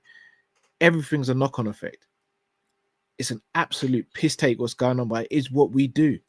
I hear you. I mean, I think that's based more on the fact that we don't have a good budget because technically you should just be able to. We don't know what the budget is. We can't speak on the budget. No, I know, but I'm saying technically you should be able to do both. I mean, the system, even I understand what you're saying, the system that he wants to play, the profile of player should kind of always fit in no matter what happens with them. No, because you still have to buy players that complement other players as well. No, but the players are supposed to complement the system. So if you know what system you're playing, you should be able And to each drop other. and play any Yeah, but player if you into lose And that. each 3 other. players, you like. So what Carl's basically saying is, No, I hear. No, I understand what he's saying. even I'm Slot will be a little bit hesitant to be like, crap. Do I buy a player now? Because if I lose one of them 3 players, I might have to think of something else. Like, so that's what's even holding up. But Even we're not thinking talking about yeah. buying a player who's in a position that we might be losing the players in, though, guys. We're not saying go and buy a right winger and go and buy a right back. We're saying we need to go and buy a central midfielder and a centre back. We need a centre back even if Virgil stays. But no, but bro, you get what I those mean? priorities So will that shouldn't have change. anything to But do you're with losing 3 senior players. I'm telling you from now, this is how the club will think. If you let's just say all 3 players leave, their whole thinking for the summer will change. It will be replacing them players, not what we had needed before. What we needed before would the priority would shift, Drift. It would It would shift. shift. No, It I would shift get that. to I the players totally that are get that. And that's leaving. what the problem is. It shouldn't. It should be you do that and Yeah. you sort this out. No, what you're saying makes sense, but we know the club. The club are not proactive. They don't think like that, bro. No, but that's the point I'm getting at. I Yeah. don't think that we can't buy a central midfielder because of their situation, because we've needed a central midfielder anyway. So Bro, it we've shouldn't have needed a anything to DM do for with 2 them, though. years, bro. Exactly. So we should still be able to go and buy a midfielder, But even you if we know don't how know the what's happening PR. with them. But what I'm saying is, but you know how the PR works. We've needed a DM for 2 years. No, I know, but I'm not talking Drift, about. I'm not. talking I'm about gonna how tell they you work. this I'm now, so talking you about just what get should ready be for it, done. right? In a couple weeks' time, if not tomorrow, you're gonna see reports. Liverpool are hesitant to go into the market because they need to sort out the futures of the 3 players. I know this. I know. My theory is that Trust Virgil me. signs his deal before the window shuts. That's I mean, my if he does. theory. Brother, if he does, then hallelujah, innit? Do you know what I mean? That's my theory. But again, like I said, if we know that we've got issues in midfield and at centre back, even if those lot are staying, I hear what you lot are saying about that is a distraction, but it should have nothing to do with whether we can go and get Zubamendi again, or whether we can bring in Douglas Luiz on loan to the end of the, or anything like that. It shouldn't be affected by that contract situation. It shouldn't. It's a weird excuse if the ownership say, because of the contracts, we couldn't bring in a central midfielder. That makes no sense. And the profile of DM don't change based on those players either. It should still be a DM that fits your system. So it don't make any sense to me if they use that as an excuse. I ain't having that excuse at all. No way am I letting them sorry tell to me break that. it to you. Sorry to break it to you. Change if those players. Did it make sense when Liverpool bought in Chiesa and Mamardashvili? Did that make sense for your summer? Chiesa did, because it was a cover for Salah. No, which in we've general, needed. as a whole, transfer business wise, when you thought of the summer, say like when you was in May, June, you're thinking, summer transfers, we got to do something. When you realized the window closed and we had Chiesa and Mamardashvili, did that make sense to you in terms of like that's what we needed? We should have got a midfielder. Yeah, no, Thank it didn't you. make sense. And we should have got a centre back, right? But that wasn't And a left back. Yeah, centre back and left back. I don't think that was because of the contracts why that happened. No, Drift, that's what I'm saying. So imagine we don't make signings when the contracts are not as bad as they are now. Now the contracts are even worse. You think the club are going to make signings? Well, in a position that we already needed for time, yeah, I hope so. Do you genuinely believe we're going to sign someone this month? Or are you just saying this as the host? Or this is what I'm trying to get at? Do you believe that? Not anymore, I don't. But they're not filling me with excuses because of the contracts. I'm not having that. Whether they fill you with excuses or not, ultimately the outcome is the same. We're not going to get any players this summer, and we're not going to see contract renewals either. So I don't. Like I said, I'm not letting that excuse fly. I'm just not. No, you shouldn't. But Drift, wait. I think you understand what me. You think we're making excuses for these? We're just telling you what it is, bro. What it is, yeah. We're telling you this is what it's gonna be. Fair You're enough. gonna get vexed. Fair enough. It did. You're right. Maybe it did come across a bit like you lot saying you understand it more so. No. When did I say understand it, bro? No, I'm not saying you said that, but when Matt was talking about the contract stuff, it kind of felt more like you saying, "Look, until we get this sorted out, I don't think we can buy players. Players aren't going to." This is how the club are acting. But I know, bro. We all know this club. The problem is with this club, and we've said it many times before. This club that we love isn't proactive, and they do dumb stuff, bro. Don't get me wrong. They do some good stuff, but they do some really dumb stuff, bro. And dumb stuff is allowing 3 of your best players to literally be leaving in 5 months' time. That's really dumb. So when you were saying you don't think you can attract players while you got the contract situation coming on, you wasn't talking from a personal point of view, because that sounded to me like you were saying that from is a my personal- point of view, that- I No, don't no, no. think you can attract My players while you haven't no, sorted out the you contract. can.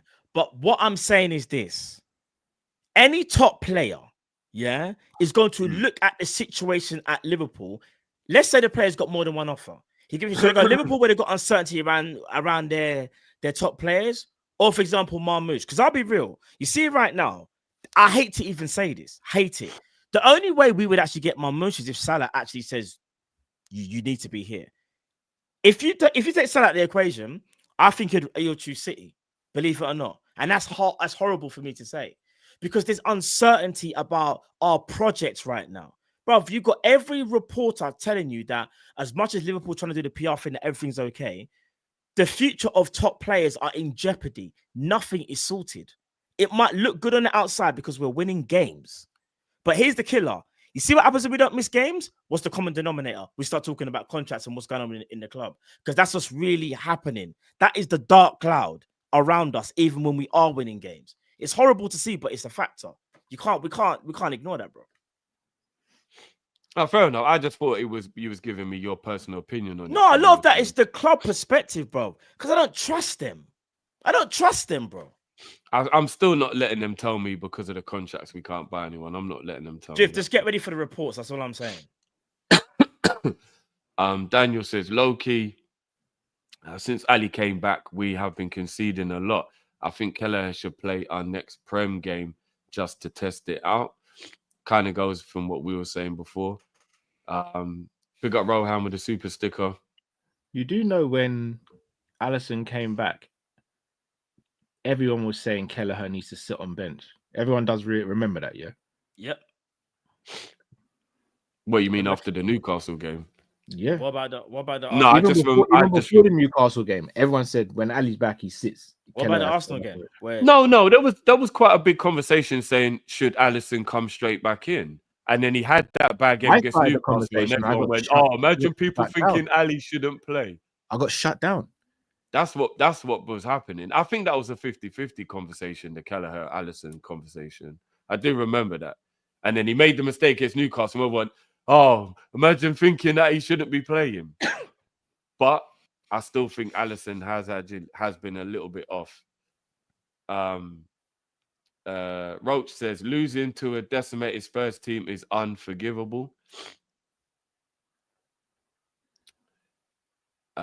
Genie Houdini says Grav is going to get ran into the ground, especially if Slot doesn't trust the backup, which would mean get Slot some signings. Fully agree. Nabi Lad says we don't have the squad depth to go for 3 to 4 trophies. I understand where he's coming from with that one. Dean says the way I see it, call out Slot on tactics, subs, etc. But poor touches, bad passes, poor decision making is on the players. He trusts them, in my opinion. I think he meant trust there. Yeah, I think both of those can be right at the same time, though. Yeah.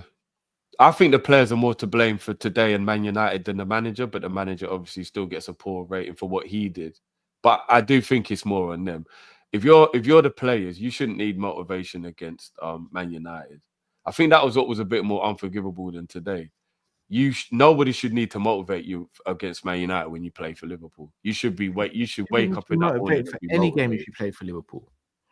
No, of course, but when it comes to those real big derby type of crunch games, whether we admit it or not, there's always a little extra emphasis that will. Yeah, no, I agree. There should be extra emphasis, but there should be no game where you're sitting there going, "Got to G the players up for today." There shouldn't. I agree. But for example, we've already qualified for the Champions League, and then we've got that home game against Lille in the Champions League. I understand less motivation going into that. No, because you should. No, in theory, it's going to be players who are fighting for a first team place, so they should be even more up for that game. They should if he plays the first 11, if he plays the first 11 in that scenario, you can understand lack of motivation, not working as hard, because the game doesn't mean that much. You're right. If the squad players play, they should be playing their way into the first team. So yeah, 100%, I agree with that. Sam Mack says, don't be surprised if we drop points against Forest. I did say there will be a January slump coming, and our owners will not act. Tough games coming up. There are definitely some tough games coming up. Jamrock said, not scoring against Gray, Dragerson, and Spence is wild. Math said, Drift fan base turned on Mane. Why are you? I got called out. I got called out for the Spence stuff. He locked up Salah today.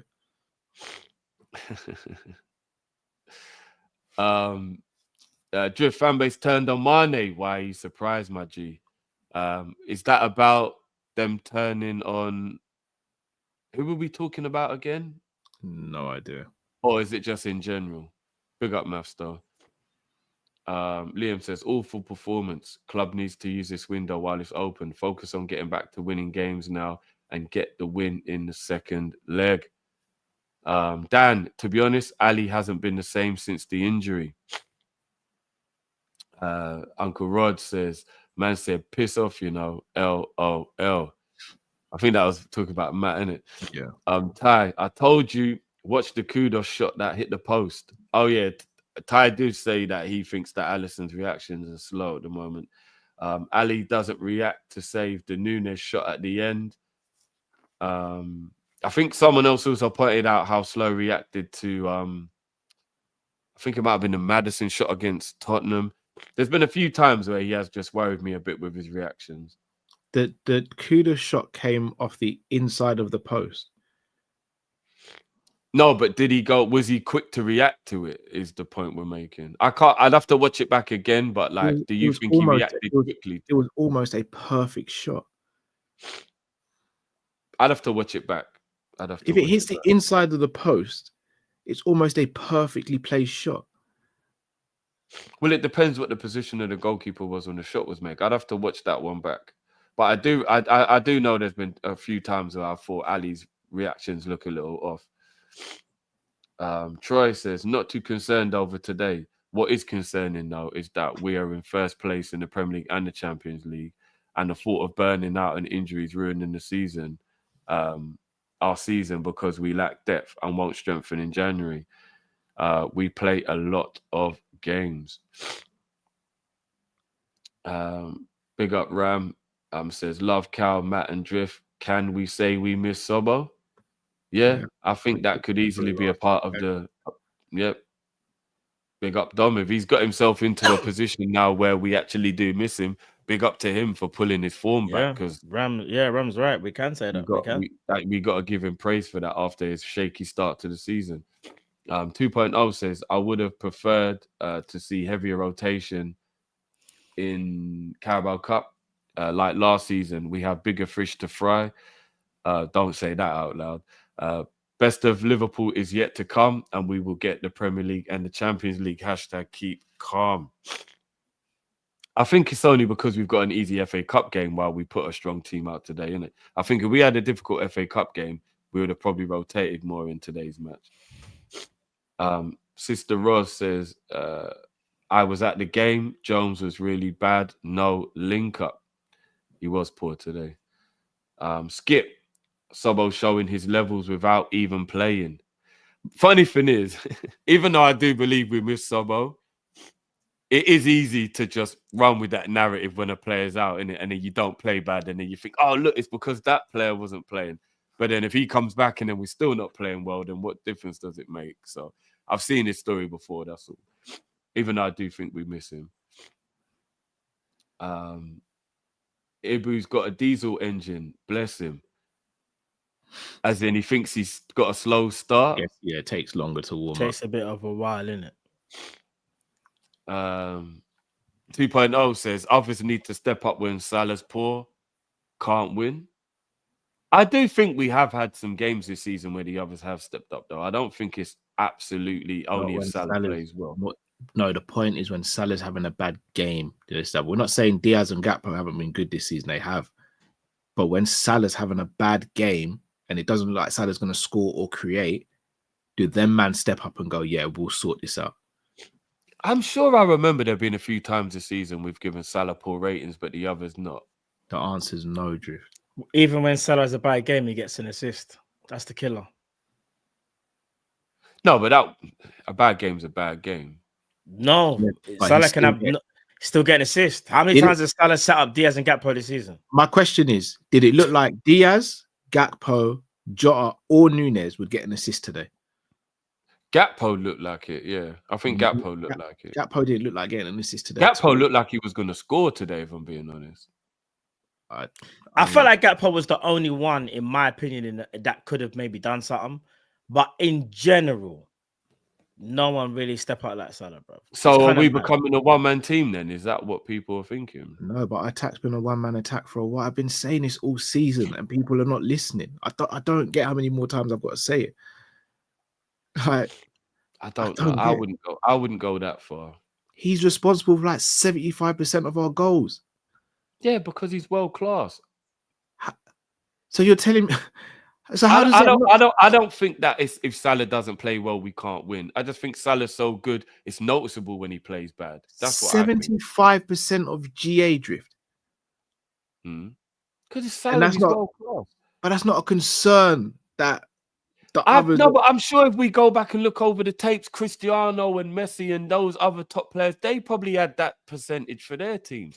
When you're that good, it's just how it goes, right? Van Persie, remember when they won the league in Man United won the league in 12-13? Like, wasn't Van Persie like responsible for like? I think when you've got a standout player, it kind of happens. No, of course, but I think others didn't step up. For example, like maybe did Rooney step up when Van Persie weren't playing well? I don't remember. It was like you see, back in the day when Haaland didn't produce, Kevin De Bruyne was right there, though, innit? Yeah, but I'm sure there's times this season when you get what I'm saying. Like, for example, when Salah weren't doing that, Mane was there. Mane was there. How can you not remember if Salah had a good game against Leverkusen? I think he did. I don't think he had a good game against Leverkusen. Diaz got a hat-trick in that game. I can't remember how great. I'm talking about when Salah's stinking out the place like he was tonight. Does it look like we're going to score a goal? And the answer is usually no. I don't know. I don't want it to. I don't think that we are a one-man club. But someone said 2 Salah assists. Apparently, I never said we're a one-man club. I said our attack is too heavily reliant on Salah. I never once used the term one-man club. No, but it's pretty much the same thing. If people are saying without Salah playing well, we can't score. No, because if people are saying without Salah playing well, we can't score, it's kind of the same thing. It's just saying it in a different way. I said I'm talking about the attack, Drift. All right, we're leaving the attack then. I think our attack isn't that anyway.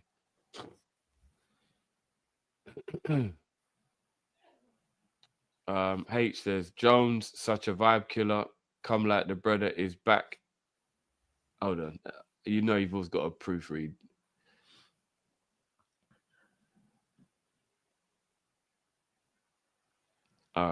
People who bring out a certain substance at the shubs. 2025's got me wishing for Sobo. Wahala. Juno says there's a sickness in the fan base, RE refereeing decision. Hold on. There's a sickness in your fan base, RE refereeing decisions. Cannot believe the amount of grown men that believe there's a conspiracy against Liverpool. I'd like to know who you support, bro, because there's no one believes there is a conspiracy. It's flat out blatant cheating a lot of the time. I think it's been proven. Like there's no conspiracy there when you got one of the people who had to be sacked because they had an ulterior motive against us. It's not conspiracy when someone calls your manager a German cunt. Yeah. And then goes on to make a plethora of bad decisions whenever he manages a game that your manager's involved in. There's no conspiracy there. But cool, I'll keep on crying. I'm just very curious as to what team he supports. Ty says we need Sobo back. Second time we've seen this. Elisa says, to be fair, Spurs played well, changed their style and some extra motivation with the Bentancur injury. Prayers to him as well. We defo should have done better though. Yeah, they definitely seemed motivated, which is understandable. We absolutely embarrassed them the last time we played in it, so they weren't looking to let that happen again. Harry says, over exaggerating with this defeat. We all mad tonight, but people need to know this don't define our season. I agree. I think the saying we're done and we can't win the league anymore is way over the top. Wesley, Spurs bought the keeper they played today, Drift. Yeah, fair enough, but they need a mountain of outfield players with all the injuries and stuff they've got. So that's why I'm just saying, like, it's mad they haven't made a movement for a defender in the market. SG says Liverpool have 22 regular players, 3 under 21 and 7 homegrown. 15 non-homegrown. Logically, players need to go before coming in. Find nothing happen now. Summer it will. No, that doesn't make sense. If we've got 22 players registered and 15 are non-homegrown, then we have 2 spaces in the team before we have to make any sales. We have space in the squad. Have we really only registered 22? We've got space in the squad. If we've got the most you can have is up to 17 non-homegrown players. If we've got 15, we have 2 spaces left in the squad. I didn't know we'd only registered 22. We went through it in the summer, didn't we? And I thought we actually had 25. Jordan, imagine we got Lavia last season. One thing I will say about the Lavia stuff, even though I rate him talent-wise, he seems to get a bad injury record. Like, his injuries don't really seem that good. Do you guys think that that's just a random thing, or do you think maybe he's a bit of an injury-prone player? If he's getting injured like Chelsea, he would have broken him to pieces at Liverpool. Yeah, but the thing is, at Southampton, off the top of my head, I don't think he was injury-prone, no. That's the killer. But since he's had that bad injury, since his move, he hasn't fully recovered. He keeps breaking down now. So, but yeah, again, you don't know how things would have turned out. It's hard to say, innit? Like, whether he would have done well at Liverpool or whether he would have been capable due to injuries. I don't know, innit? But without the injuries, he's a super talent. So, yeah. Bruv, it's a better for me. He's a better pivot player than Caicedo for me in the pivot. 2.0 says LFC got Jota Diaz in January. Slot's first season with the squad. I'm not sure what he means with the question about his first season. Sure. As in, I don't think that can be excuse to not buy in January though. 2.0. I do agree, and I believe that he was the one who kind of went, "Now let me see what I can do with this." After we didn't get Zubimendi, I think that was him. I don't think that was the club being tight. I think he said, "Let me see what I go on." But now, 6 months down the line, that can't be the reason in January you don't buy, because now you've had a chance and you can see there are areas where we do need. So I don't think that can be the excuse now, 6 months down the line. But I think in the summertime, that was the reason. I know you lot disagree with me on that, but I think it was Slot who went, "No, I'll run with this. Let's go." But we'll see. Football Bloods TV, big up, says, choose Salah, VVD, Trent contract renewals, or we win the... I ain't even saying that word anymore. I never want to hear that word spoken again, if I'm being honest with you. Everyone knows my answer, so there's no point me even saying it. That's my answer. 2.0, Slot may be seeing who to keep and sell. He's just cut. As I was just saying, I still think in January, though, bro, that can't be an excuse. If there's a reason to move, regardless of whether it's January or not. And 2 of our best players on our team we bought in January. Don't know if you lot agree, but I think Gakpo and Diaz are 2 of our better players, and we bought them in January. So I think it is. Oh yeah, shit, I forgot about that. I was gonna say Virgil. The list. I mean, all right. Let's Suarez. Let's make Virgil an exception. Let's make Virgil the exception because we tried to buy him in the summer. But Suarez. I get what you mean. We did eventually get him. Yeah, Suarez, Sturridge, Coutinho. Yeah. There's a list, isn't it? There's a lot of examples of why you can move in January. Trust me. Yeah. If they're serious, they'll do it. It's no excuse. Big up Bayesian, as always, says if Chiesa doesn't start on Sunday, he isn't playing this season. I kind of agree with that, you know. If he can't play against Accrington Stanley, then I think we should let him go. Because I'm not going to lie, that is mad. That's mad. You know, we said we think we'll see the better of him last season, Matt. I'm slowly even losing my faith in that based on the fact that he's just not getting any game time We haven't seen whatsoever. Chiesa play a full game. Mad.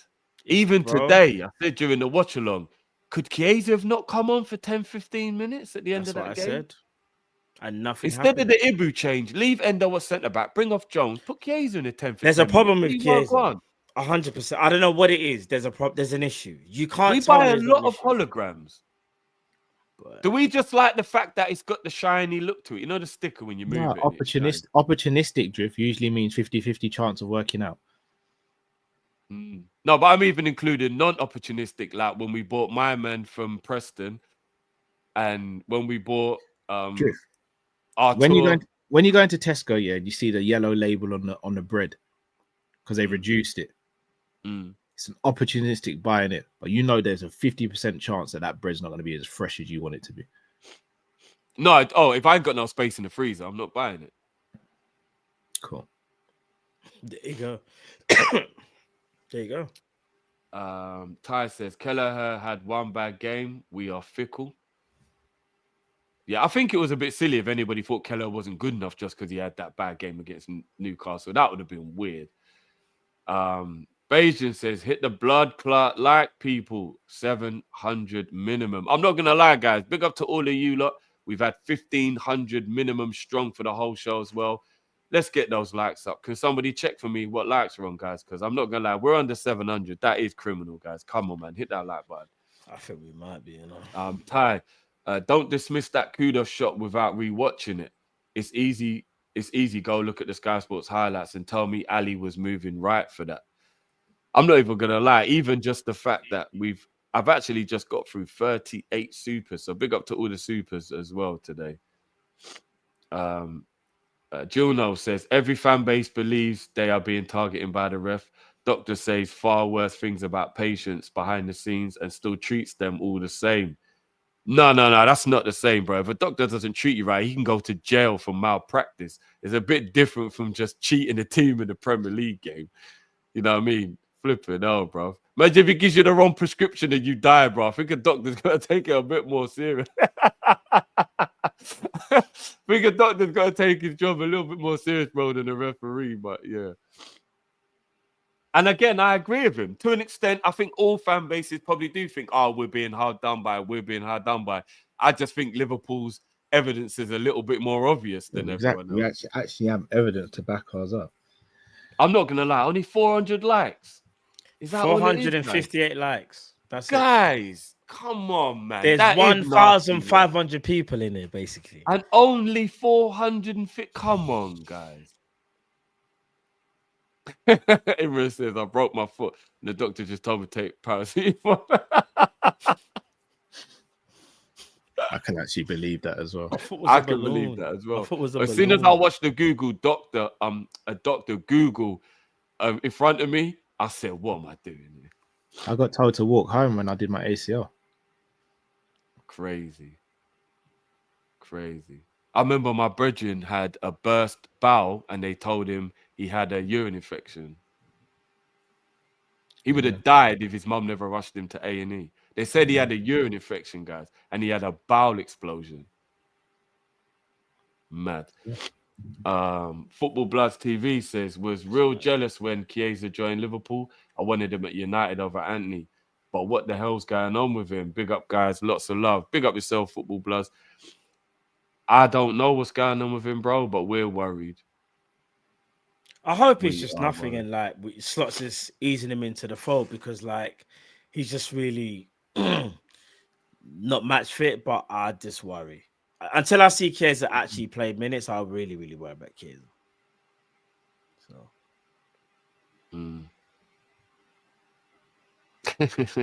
walking home on the ACL is crazy still. I'm not good. I had to hold on to the one. The only thing I will say, Cal, not to defend him because they're idiots for doing that. Is there a way the doctors can actually you would have to go for scans at the hospital though, wouldn't you?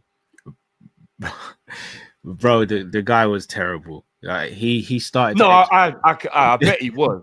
But he started to X-ray the wrong leg at first. Yeah, it wasn't a good day. I can't even really speak on it, Tito. It was bad.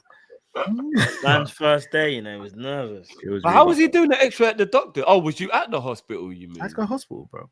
Oh, if you're at the hospital, that's diabolical. I thought you was at the doctor's. No, Sorry. No, but they can't Oh, if you X-ray was the at the doctors. There has to hospital, be that's hospital. yeah, it has to be diabolical. hospital. Has to be hospital. They Yeah, can't if you was X-ray at the the doctors. hospital, that's Yeah. diabolical. That's diabolical. if you was at Man's the first day at the job, you know. That's crazy. SG says Quans, Elliott, Brad, 21 next season will have to be registered. Keeper coming in makes 16 non-home grown. So the club have to think before they buy plus the contracts. That makes a little bit more sense what he's saying there. We also know we're selling players like Yaros is going, etc. Like, there's no excuse not to purchase at least. No. What he's saying about if they're going to be 21 and have to be registered, it does make sense. We can't act like those slots are available because then the youth players have to be registered. So I kind of what he's saying does make sense.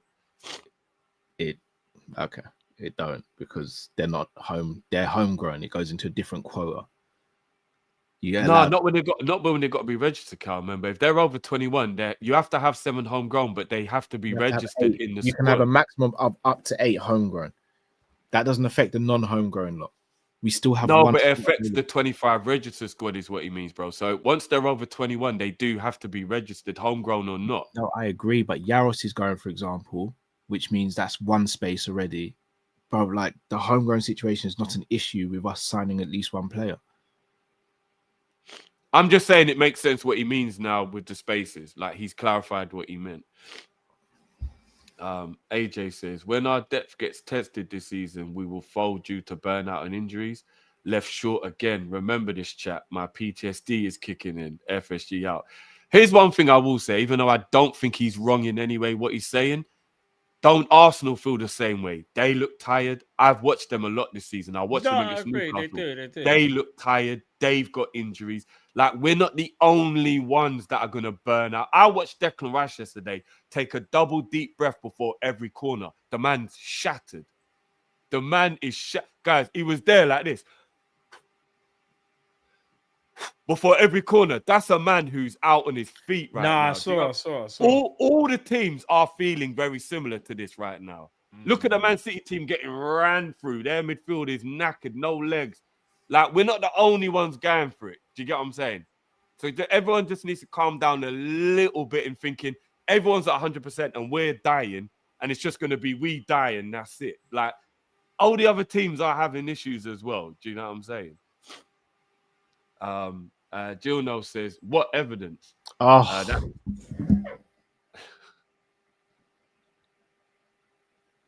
Oh, bloody hell. Is this aimed at you, Cal? No, I'm just trying hard not to buy at this, but what do you mean, what evidence? Sorry, I forgot what Gino said before. We literally had a goal disallowed against Spurs. Oh, yeah, sorry. This is the guy who's saying about the referee. Oh, my goodness me. Thank you. I'm not going to lie, Gino. If you don't think that the situation that happened with Diaz, the stuff that's just got Coots sacked, if you don't think that's more evidence than what every other he's trying to bait you lot. Yeah, then we can't help you, bro. Never respond. Sometimes you ain't got to respond, fam. These ones are just trying to bait, man. Super chat, Gilno. Much appreciated. Just trying to I'm not going to lie. I know this is going to sound shady as fuck, but Gilno's an Arsenal fan. 100%. If he's not, then I'm shocked. And don't lie, Gilno, about who you are. Remember, that's blasphemy to claim you're a fan of a team you're not.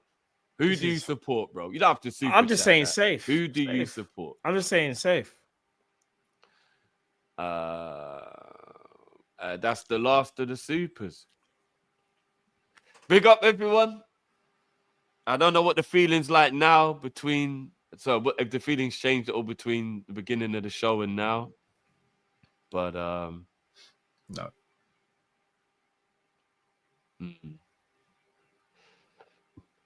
Oh, so we've got one more super that's just come through from Just Labs. Says, I went to A&E on Friday because of pain in my eye and it was being sensitive to light. Prescribed ointment which said don't use if eye pain. No, it's facts. When I had shingles, they gave me the Oh wrong. my days! They They gave me the gave wrong. him something that said, "Don't use if you've got pain." When I had shingles, they gave me the wrong prescription, which made my shingles get worse. No, Cal.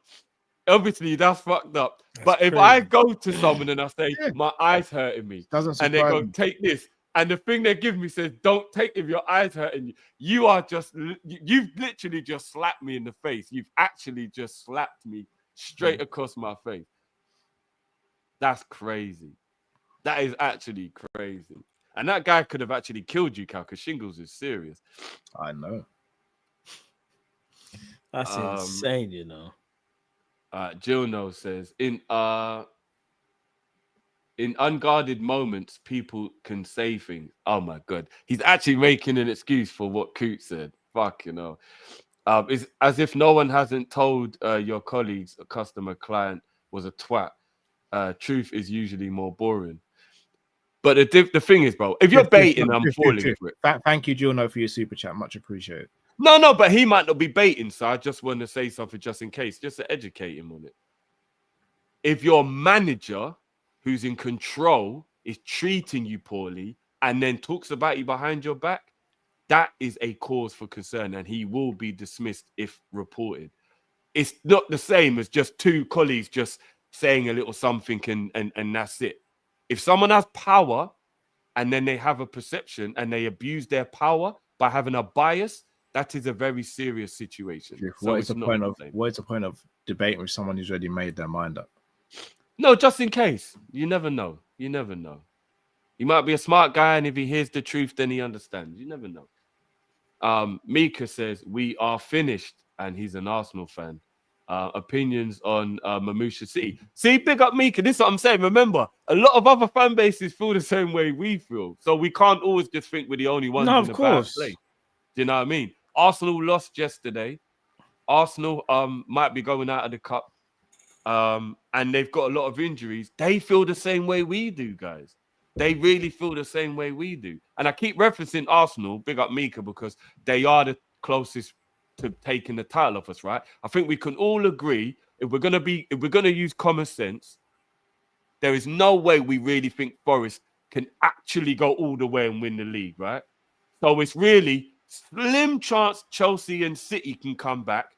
Arsenal are the real favourites if we drop. All I'm going to say is this. I don't think they're going to do it, but don't think what people thought about Leicester. That's all I'm saying. No, come on, Matt. Bro, I'm just saying. Come on, Matt. I'm just saying. Do we truly believe Forest can keep this going all the way to the end? No, also say probably not. But what it is, though, is that they're having one of them seasons where no one's kind of, dare I say it, put them in their place. Forest are talking to everybody saying, what are you, man, saying? No one's done nothing to. They're moving like gangsters, but I don't think they can keep this up till the end. They're moving like mad. They're treating people with disrespect. Cal, can Nottingham Forest keep this up till the end? I don't personally believe so, but Matt's got a point. You can't sleep on them either. No, I'm not. I don't think they will, but I don't think you should. Sleep I don't think what I'm saying is, could they have that anomaly season where they get full spot? Potentially. No, of course. I think that top four, they might actually get top four. Bro, but what it is there... I'm talking about the league, bro. I'm talking about winning the title. No, they're on the same amount of points as Arsenal, right? Yes. And they play this one game got 14 goals. And they play one game but I think they're in a situation where, like, if they did get an injury to, like, Woods, I understand. They can't cope with that. I agree, but here's where Forest... Wait. If we get an injury to Grav, we're done. Not as much as a Woods would hamper Forest. Do you want to bet? Guess who's got the most clean sheets in the league? You think our squad wouldn't cope better than their squad would without Wood? Grav, wouldn't. No. Who's got the most clean sheets in the league, lads? Forest. 9. If we lose Grav, we're screwed. Dare I say, if we lose Mo, we ain't scoring half the goals we score. I don't know what it is about these man, but they're like defensively, they are on point. You see the attack, bro. They don't even. It sounds crazy. They don't even score loads of goals. They just pick you off. They just win games like 2-0 and stuff. You know, they've only scored about 29 goals in the league. I'm not joking. Look, they have to be. Double check that. Actually, you think that they're the favourites to catch us if we lose our lead? I think it's still I feel like Arsenal. that was wrong. Yeah, what I I think said. it's still Arsenal as well. I still But think many it's, I goals think have it's a Forest bit scored? disingenuous to Oh my Arsenal God. to suggest that Forest have actually a got better it chance right. of winning the league than Arsenal.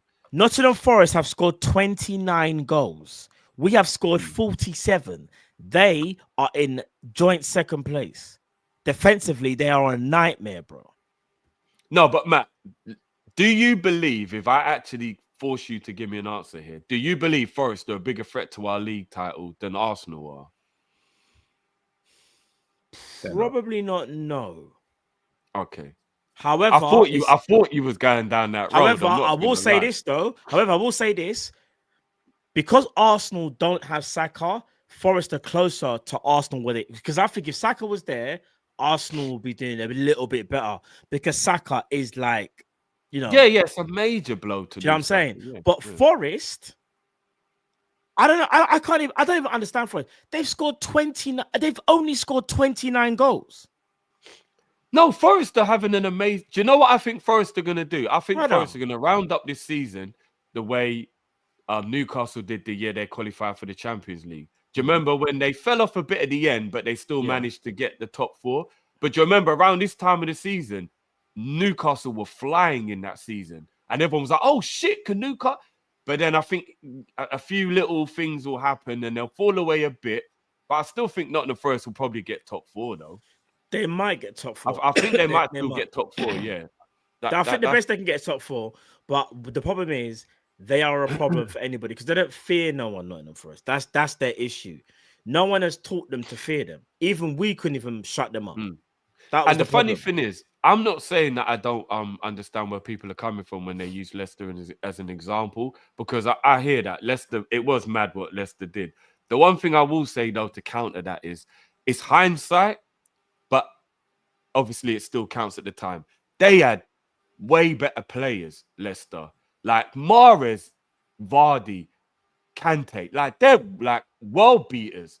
Do you know what I mean? Forest are good, but they don't have that level. So even though it's hindsight now, Kante's one of the best midfielders of his generation. Vardy's a Premier Call League me legend. mad. Call They me had mad. better players Forest, but Forest have a little bit better balance. Like for example, System of play. yeah. So I don't like, agree with that either, bro. all right. So I'm gonna give you an Leicester's example. brilliant. Aina, is that how you pronounce his name? Aina, Yeah, the I right like back.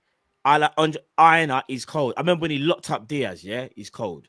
You got obviously everyone knows about Murillo. Yeah, you got Gibbs White. You got Chris Wood, who's turned back into some prime Alan Shearer right now. Elanga. Then you've got Elanga and Hudson Odoi as No, well. they're good players. But Hold on, wait there. there.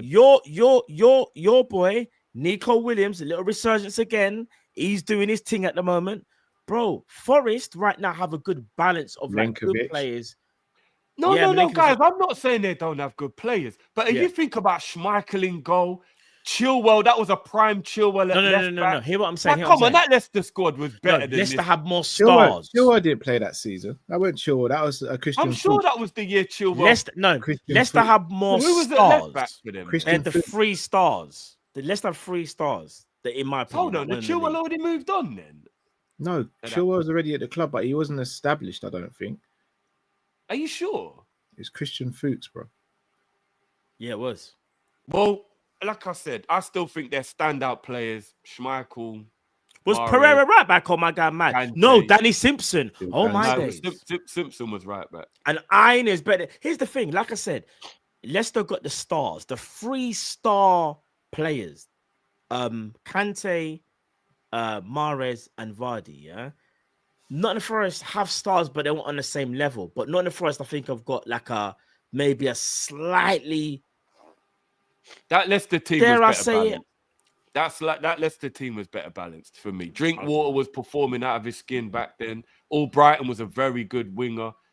I think that Leicester team beats this Nottingham Forest team personally. But I think this Forest team is better balanced. It's just that Leicester have 3 anomalies in that team. That's what I'm saying. They're free world like. But the balance of Forest have a better defense. They have a better setup. Like there's a. and if I'm not mistaken, Leicester did have quite a good couple people that like what was the Japanese guy they had that was good off the bench?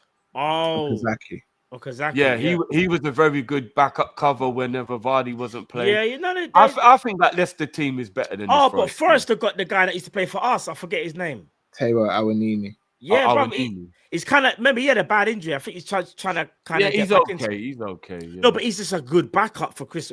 Bro, Chris Wood has 12 goals.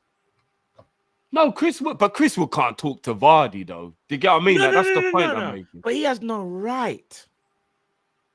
He's a good striker. But do you know He's why he has a right? Because like Cal said, the system.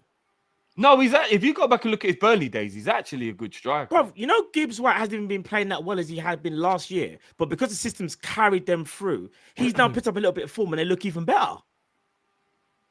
It's crazy. Look, they're doing well, man. Forest are doing well. I don't think they're better than that Leicester team that won the league, though. They're probably not, but I rate them. They are doing very well, though. Football Blood says, Gilno, I think the super chats are to all clubs, ain't only Liverpool at this point. Evidence are blatantly on the table throughout in football at the moment. Just Lab says, Forest are Vibes FC at the moment. Big up on the 31 months a member as well, Just Labs. Big up for that. Big up Just Labs. Gilno's back. Gilno says, unbelievably naive to not think that other refs haven't said similar things behind closed doors about managers, especially controversial ones like Klopp. No, we're not saying nobody hasn't ever said anything, bro. We're just saying the evidence is there to back up what we're saying, whereas you're still making an assumption about those other things. Ours has come to light. Do you get what I mean? Like, there's Gilno, what you're saying is more of a conspiracy theory than what we're saying. Facts. Yeah. Fact. Ty, it was the top team around. Oh, yeah, Seb. This is a point I was going to make as well. In that time as well, it was a transition. So I think Leicester managed to do that while everyone was transitioning. Whereas I think most teams are a lot further along in their process now. But Ty says it was the top teams around them in transition at the same time that enabled Leicester to win. If I remember, Spurs were runners-up. I think Arsenal in the end became runner-up, but it was Spurs in the title race. Same ingredients now. Yeah, I think that was also what helped Leicester as well. From the last super chat, we didn't speak about Mamouche. I think Mamouche will be a good player for City because he'll effectively replace what Alvarez gave them. Yeah. They haven't got another I'm not convinced on Mamouche as a first team, but as a squad player, I think he'll be good. He'll add firepower. They just literally have Haaland. Gavardio is their second top goal scorer. That's insane to me. That should never be the case ever. But are you not a little bit surprised, even though they are making it's very much common sense to buy a backup for Haaland because they don't have that? Are you not looking at the squad down going, surely central midfield and wide wingers? Mamouche can play on the wing, no, bro. Mamouche is more of a forward than he's a central striker. He's more of a forward. See, this is the thing. I've been hearing some people have been telling me he's a striker, he's a support striker. Mamouche can play like left wing and striker. For me, he's a forward. Right, he's just a forward. Right striker for him. For me, he's more of a forward. Striker. No, more right wing and striker for him. Okay. Yeah, because I've been hearing a lot of different... No, he plays more left, Cal, Mamouche. He does, bro. You're thinking about when he's in the front too. If he's had to play the wing, he's gone on the left, bro. I think it's usually the right, man. It's not. Chat. What are you not saying? Is he left or is he right? See, Jamie's saying he only plays 9. He's a false 9. Says LFC. Because to be fair, this season he played. I don't know. I don't really know. I don't know. Is that the last super? Mamouche of Stuttgart was a left winger. He does play left, not left wing. So it's conscious. Some people are saying left wing, left Cal. Not he's right, left wing.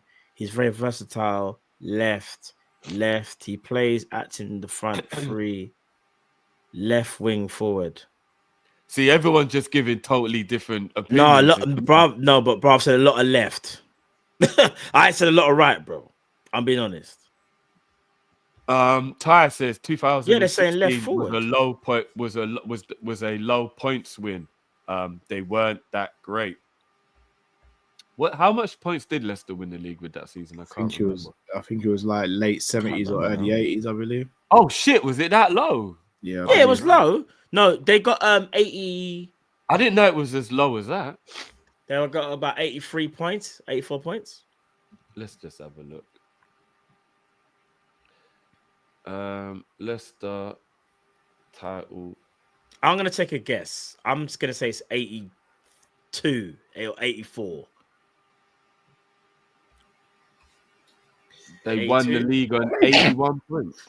I was close. I said 82, even though I did jump to That 84. is really low for a title win, isn't it? Bro, Bloody hell. everyone was suffering that season. Yeah, that is really low for a title win.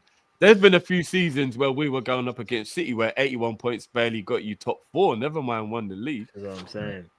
That's mad. That's all the supers. That's all the supers.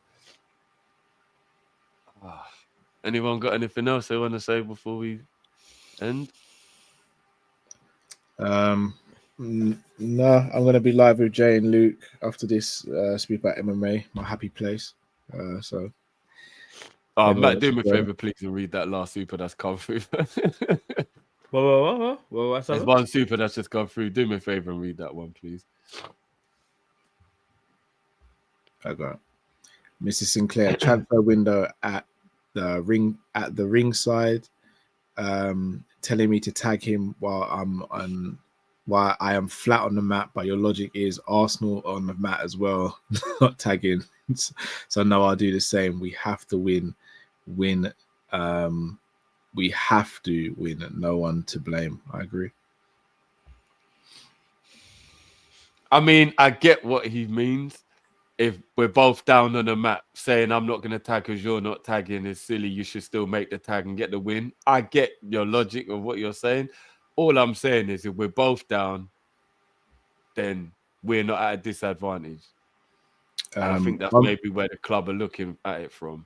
On Mamouche, the reason why I see it going from is literally an Alvarez replacement. He's played 17 times left wing, 10 times right wing, 9 times as a support striker, twice as an attacking midfielder, and 58 times as a centre forward.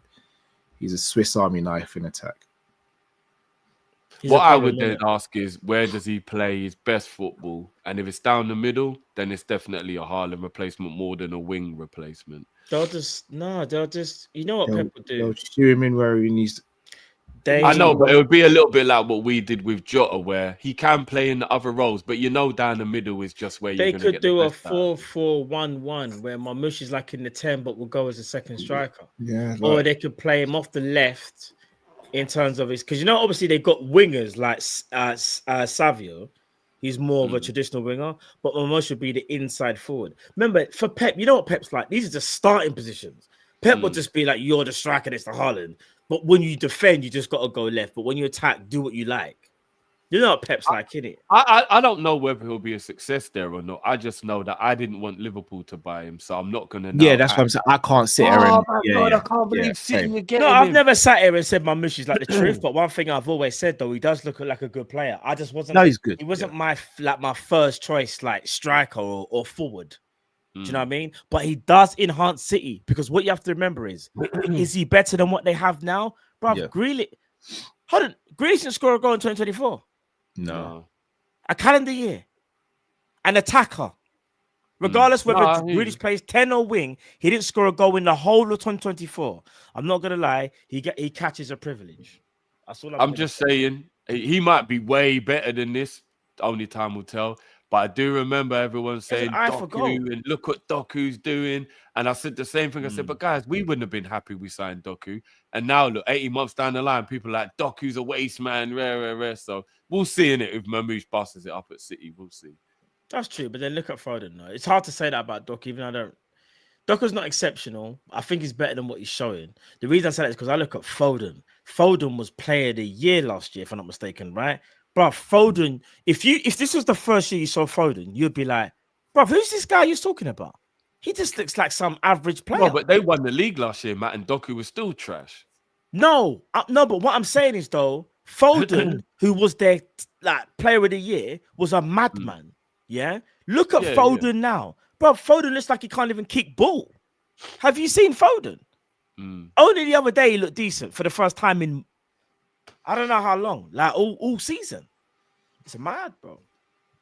I don't know. Are people starting to believe that if they do well in the transfer market, City could actually still win the league?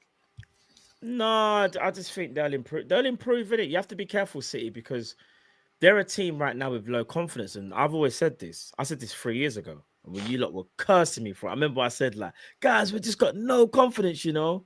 This is, and then you guys are like, I hear that. Confidence is a big factor. These men look like they don't even know what they're doing half of the time.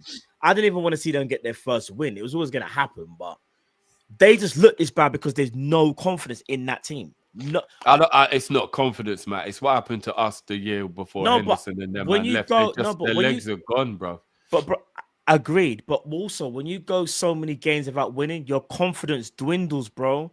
This is why when I say Phil Foden, let me give an example. Phil Foden, for me, should be spoken about in conversations with Cole Palmer and Saka. But you won't put Foden in there this year. You'd be like, how dare you? You're a disgrace if you put him in. But even his legs could be slightly gone. I know he's young, but bro, he's been running to the ground as well for 2 years. He hasn't. Nah, he's not been running to the ground. He hasn't. Yeah. I don't mean gone like he's finished forever. I mean like he needs a season off. Nah, you know, like it can happen, bro. If you get played a lot last season, he was rinsed. You never know. He might have just needed a season off. Motivation might be gone. They've done everything. They've done it all. They've won. Combination of things, isn't it? But I think if they're 12 points behind us at the moment and we let them win the league, that would be more embarrassing, regardless of whether they're City or not. That would be more embarrassing than letting Arsenal catch us 6 points behind. We can't let City catch us at 12 points behind. That would be mad. That would actually be mad. I'm not going to lie. I'm not even here for the meltdown if we let City finish above us, you know. I'm not here for the meltdown. That would be crazy. Absolutely crazy. Absolutely crazy. Andil says Bentancur apparently had a stroke. Oh, shit. I don't know if that's true. I don't know. I generally don't know. Have a look.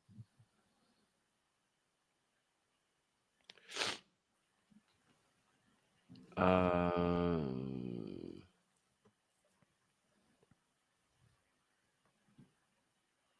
no, I'm not going to that paper. Taken to hospital after being stretchered off.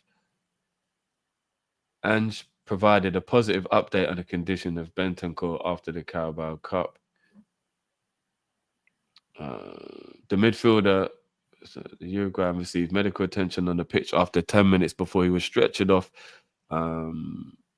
At halftime, it was reported he was conscious, he was talking, and he will go to the hospital for further checks, and provided a further update after the game.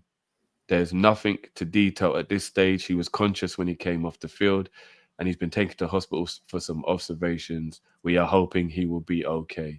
It was pretty distressing. It was pretty distressing at the time, seeing him go down like that for the players, dealing with the adversity. These players just composed themselves really well. Yeah, do you know what? It hasn't actually said what the problem is, but that goes back to what I was saying when I said he just face planted, and it was like, yo, what's wrong with that play in the pitch? If you lot watch it back, it was mad the way he just face planted, was just lying there like a starfish, just out in the middle of the pitch. It was mad. Juno's back again, says nope, which is why the neutral. Hold on. I ain't saying that out loud. An athletic. It's mad, isn't it? I can't even say a company that I remember I used to say all the time because now it's a pause moment. It's so weird. Echoed everything I've said. You'll never see it because of partisanship, just like the other fan bases. Juno, look, we'll have to just agree to disagree on this one, bro. You still haven't said who you support, by the way. But yeah, that's it. On to the next one, isn't it? On to the next one. On to the next. On to the next. Cheer up, everyone, man. We're top of the league. We're top of the league, guys. Cheer up. That was a terrible performance today, though. Jeez. It was bad. Let's just hope that Accrington Stanley. we must, didn't it? We just must. So I've gone from thinking we'll win that game 5-0 to 1-0. We'll see. We'll be doing a preview for that either tomorrow or Friday, so people look out for that. That just seems like a mad deflation. Come on, you man. What's going on? I know we lost the game, but no, do you know? I was just trying to check the Bentancur thing. I just seen Fabrizio say Bentancur is conscious and talking now on the way to hospital for further tests. Get well soon. That was at 9:29. That was the latest on Benton call. Yeah. Hopefully it isn't something serious. It might have been But it's horrible because as palpitations I've or something. just seen that, I'm seeing people show videos, and it's horrible. I can't even lie. It is, There's isn't it? That's why it there's- distracted me from the There's game. video, Actually, no, I but was there's like, oh videos shit, going why is that? around where you see him just. It doesn't look good. I'll be honest with you. Yeah. Completely face planted, and yeah, it was mad. It's horrible. I'm not even going to look at that anymore. It's horrible. Yeah, But prayers to yeah. him. I hope that he's okay. Do you know what I mean? But yeah, people, listen. We'll be back. When will we be back? Tomorrow, most likely, or for the Yeah, preview. Yeah. When's the game? Saturday, isn't it? So yeah, so we'll Yeah. be back tomorrow. Preview times. You know what time it is, people. Then obviously you got the game on Saturday. Early game as well. I think it's an early 12:15 kickoff. Yeah, if it's I'm a not really mistaken. random 12:15. Not yeah, even 12:30, really random. 12:15. I don't know what channel it's on. If you're in the UK, I'm gonna see.